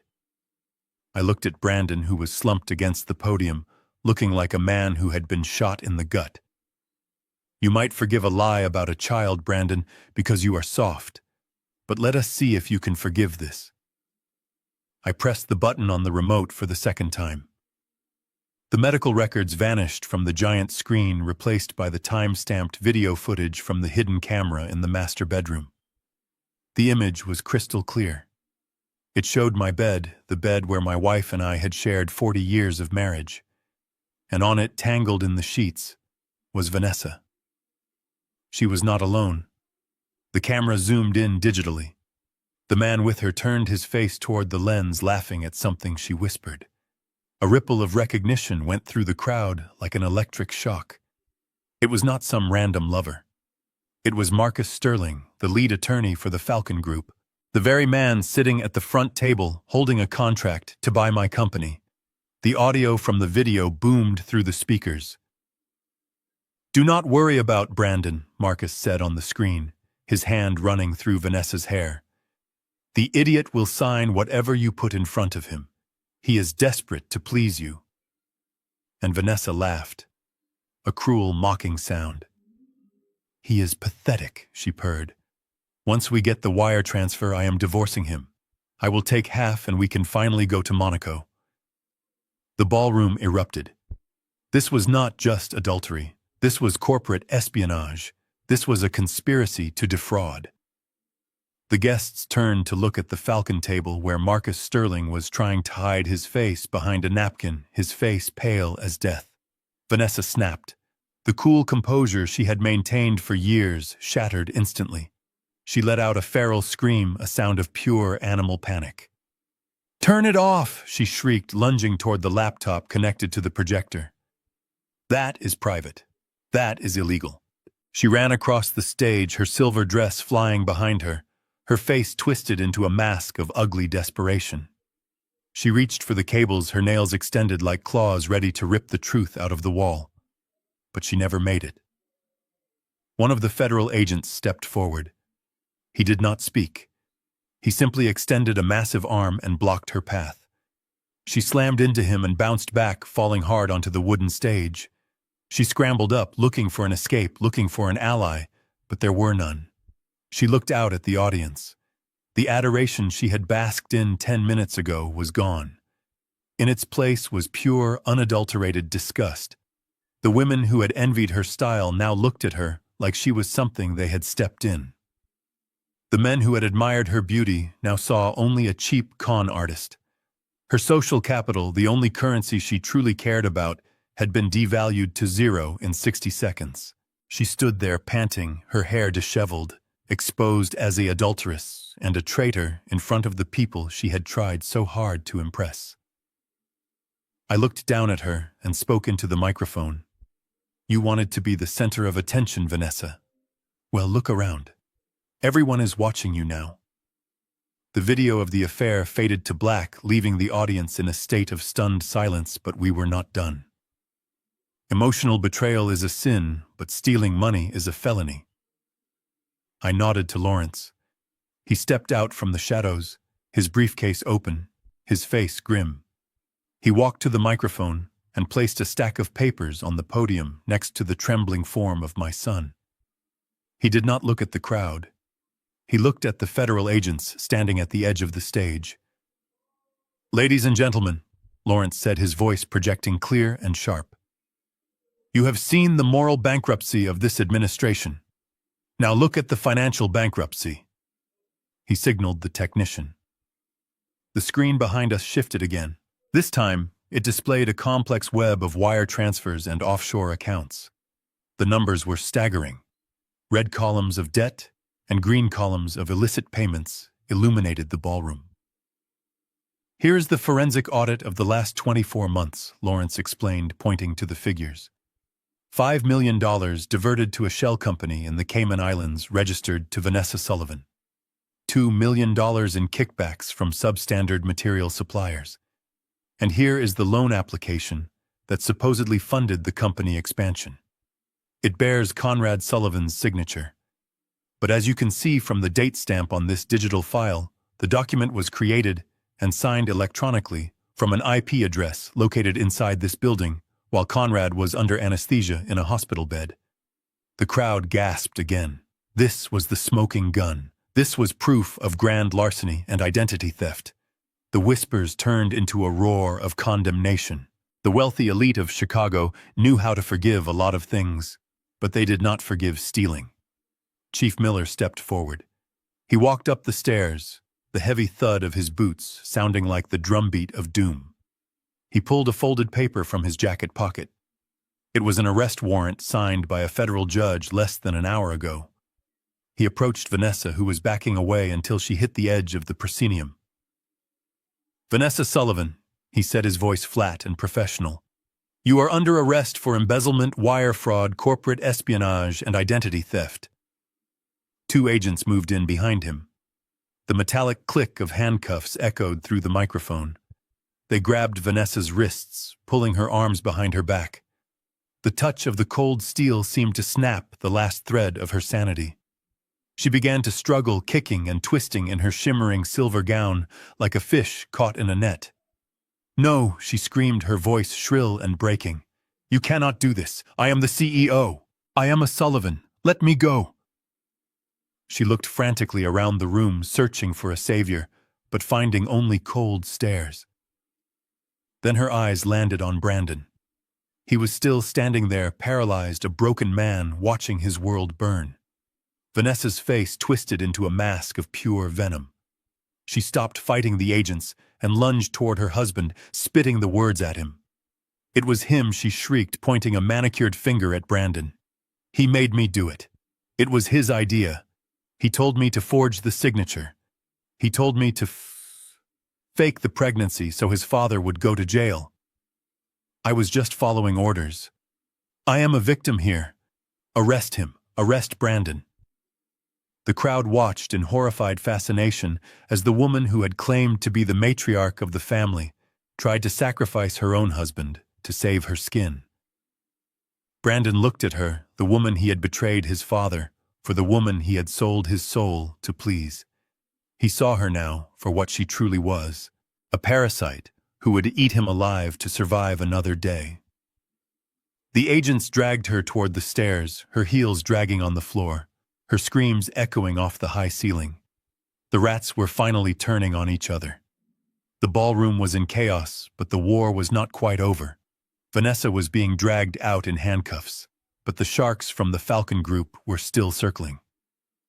Marcus Sterling, the man I had just exposed as my daughter-in-law's lover, wiped the sweat from his forehead and stood up. He was desperate. He had millions of dollars in bonuses riding on this acquisition, and he was not going to let a little thing like felony fraud stand in his way. He reached into his briefcase and pulled out the contract, the one I had signed in the hospital bed only 24 hours ago. "Hold on," he shouted, his voice trying to regain some authority over the murmuring crowd. "This is all very dramatic, Conrad, but it changes nothing about the sale. We have a binding contract. You signed it. Your son signed it. The transfer of ownership is legal. We own this building. We own this company. And we will sue you into oblivion if you try to back out now." He waved the document in the air like a sword. Brandon looked up, his eyes flickering with a tiny spark of hope. If the sale went through, he would still get his money. He would still be rich even if he was alone. I looked down at Sterling with a pitying smile. I signaled Lawrence one last time. "Put the signature page on the screen," I commanded. The image on the massive LED wall shifted. It zoomed in on the bottom of the contract where the ink was still fresh. There was Brandon's signature, arrogant and sprawling, and below it was mine, shaky and weak. I leaned into the microphone. "You are a terrible lawyer, Marcus. You were so busy sleeping with my daughter-in-law that you forgot to do your due diligence. Look closely at that signature." I pointed to the screen. "My legal name as stated in the corporate charter and on every official document since 1972 is Conrad Patrick Sullivan.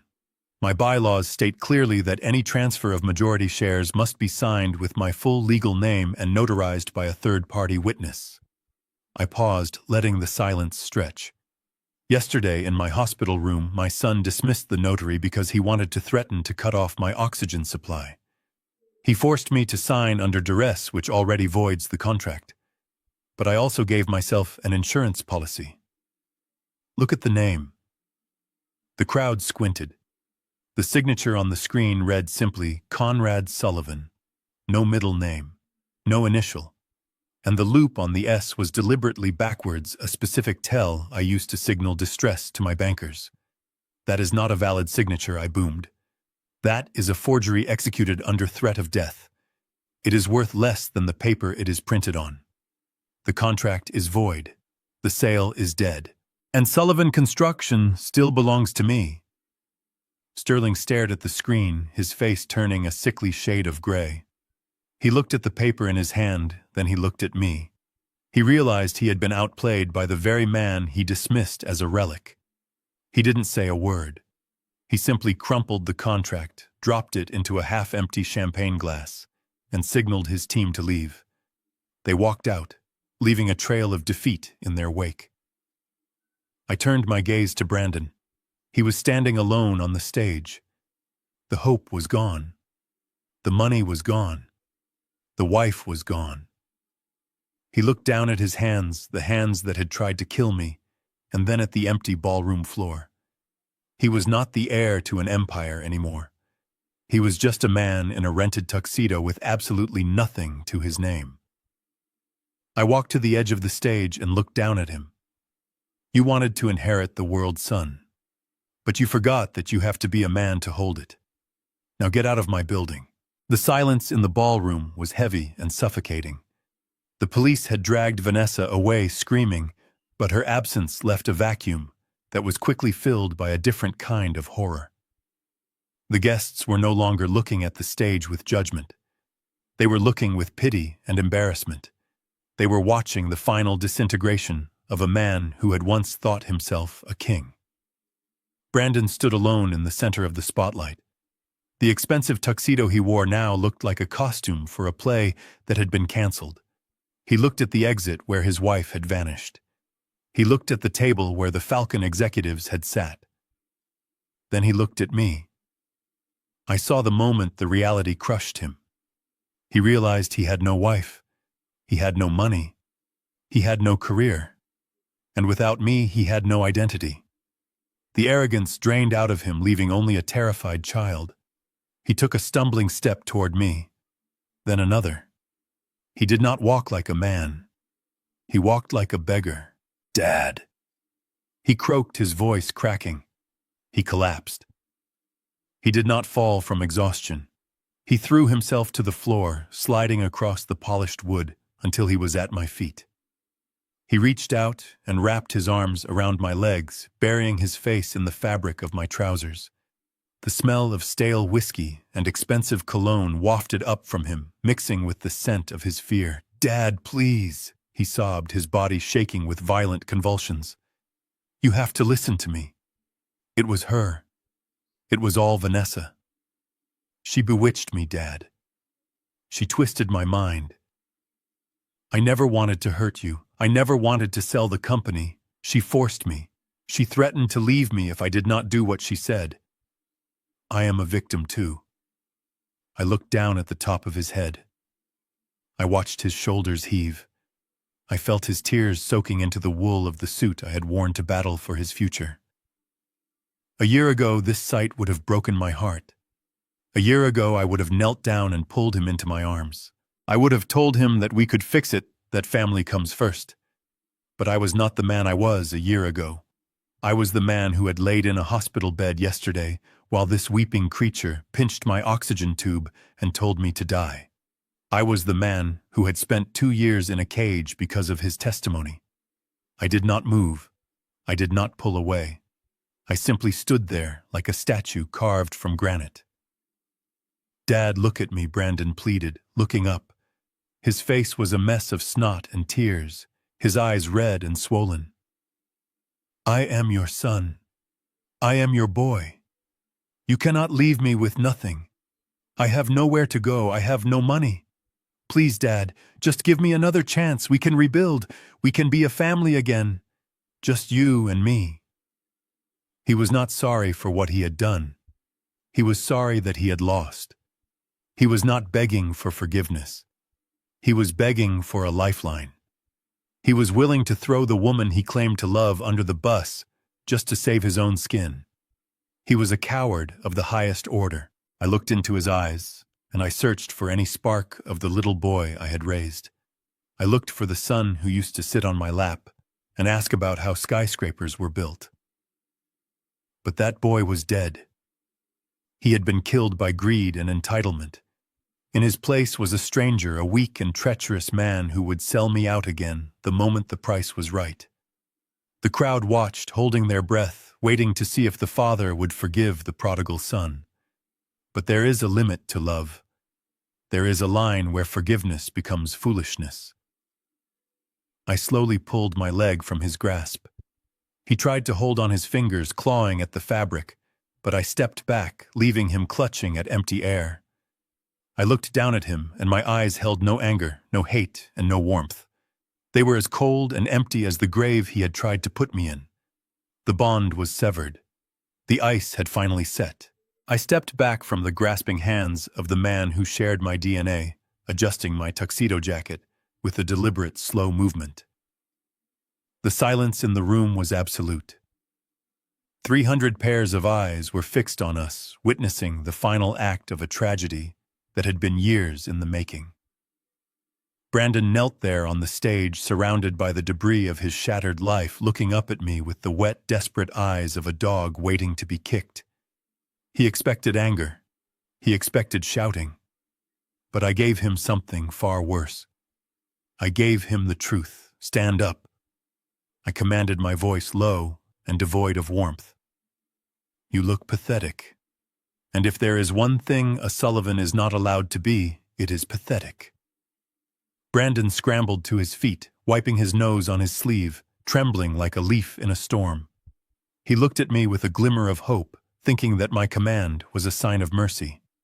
He was wrong. "You call me father now," I said, letting my voice carry to the back of the room. "You appeal to our blood now that your pockets are empty. But where was that loyalty yesterday when you tried to suffocate me in a hospital bed?" Where was that love when you testified against me in court? You are not my son, Brandon. You are just a man who shares my last name. And as of tonight, you do not even have that. I took a step closer to him and he flinched. Vanessa is going to prison, I continued. She is a criminal and she will pay her debt to society. But you are not a criminal. You are something much sadder. You are a coward. You let a woman manipulate you. You let greed blind you. You are too weak for prison, Brandon. So I am going to give you a different sentence.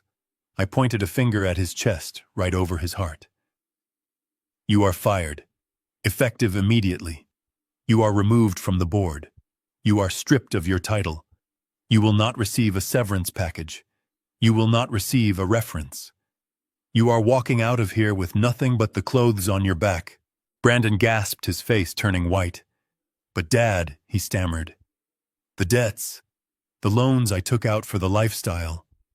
The house, if I lose the job, I lose everything. I will be on the street. That is not my problem, I replied, cold as ice. Those are your debts, Brandon. You spent the money, you enjoyed the champagne, now you can pay the tab.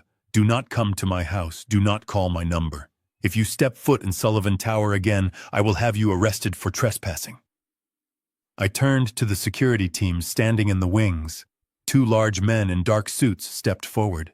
They were the same guards who had watched Brandon throw me out of the building 2 years ago. They remembered.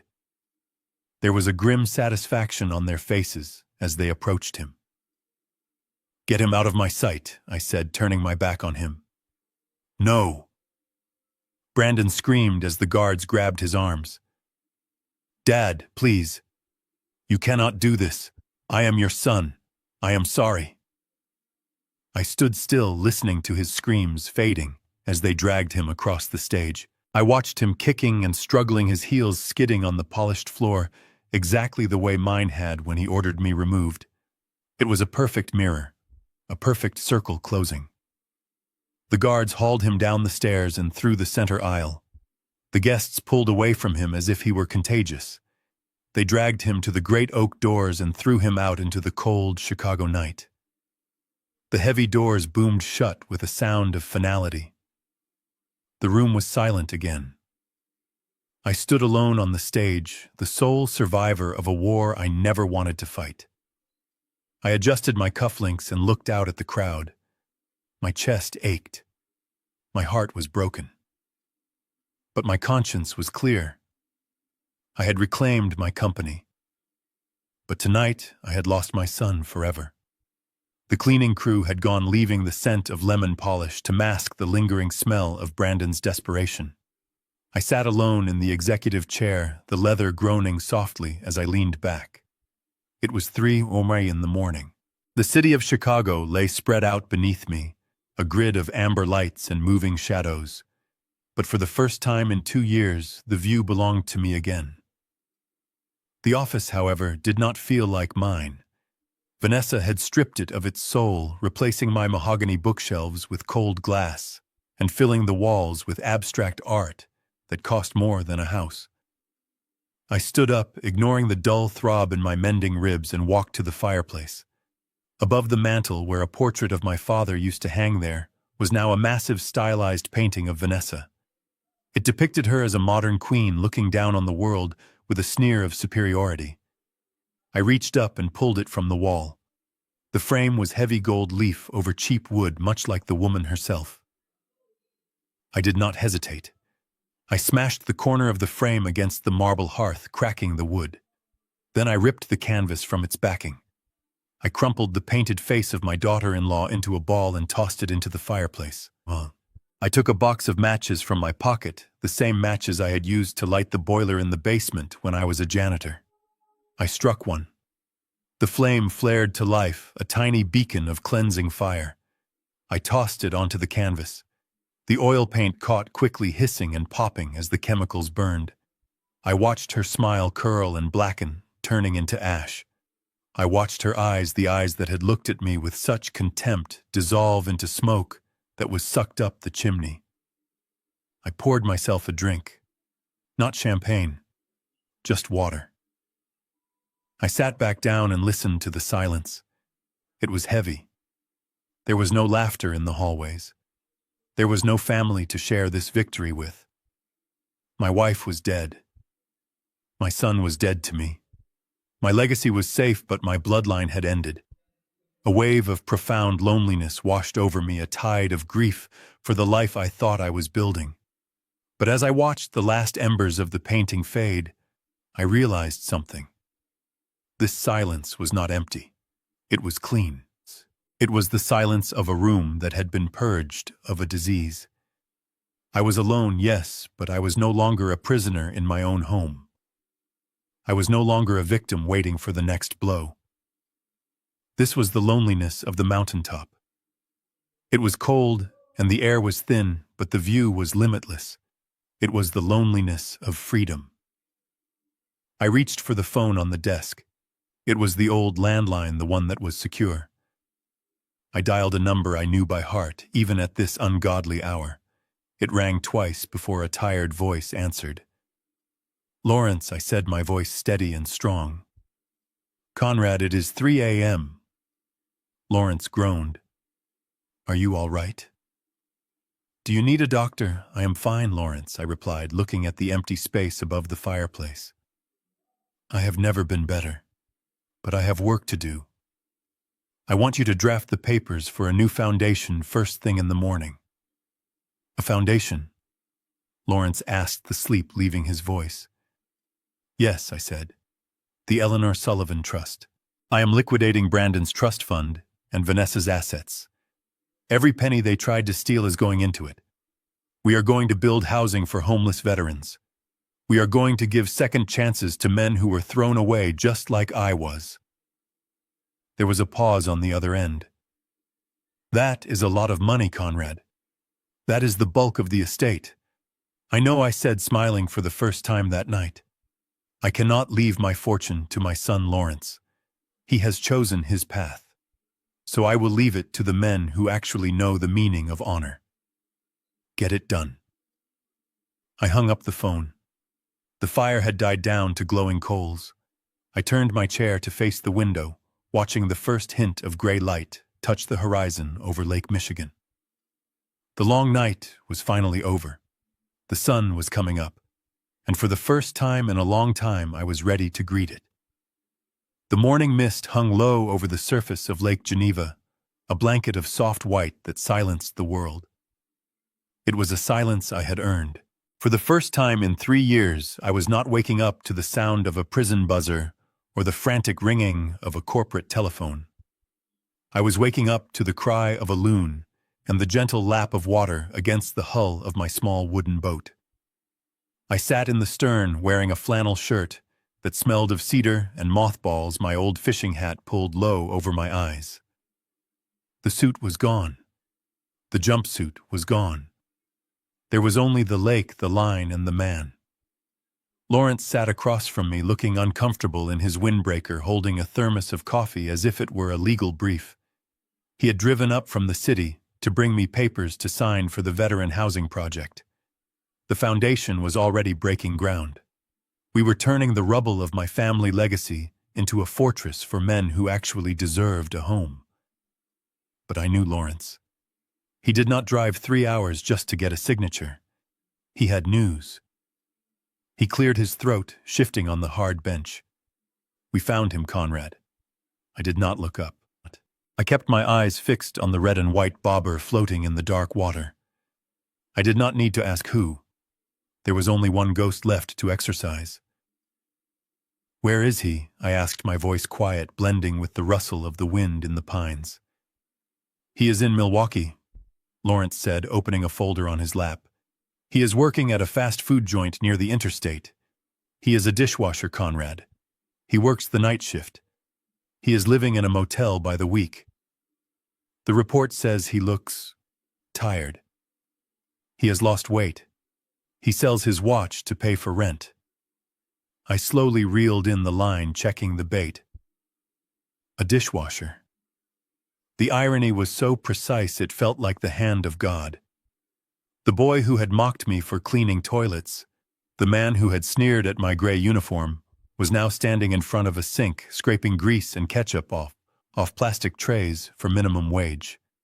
He was finally learning the lesson I had tried to teach him for 40 years. He was learning that dignity is not found in a bank account.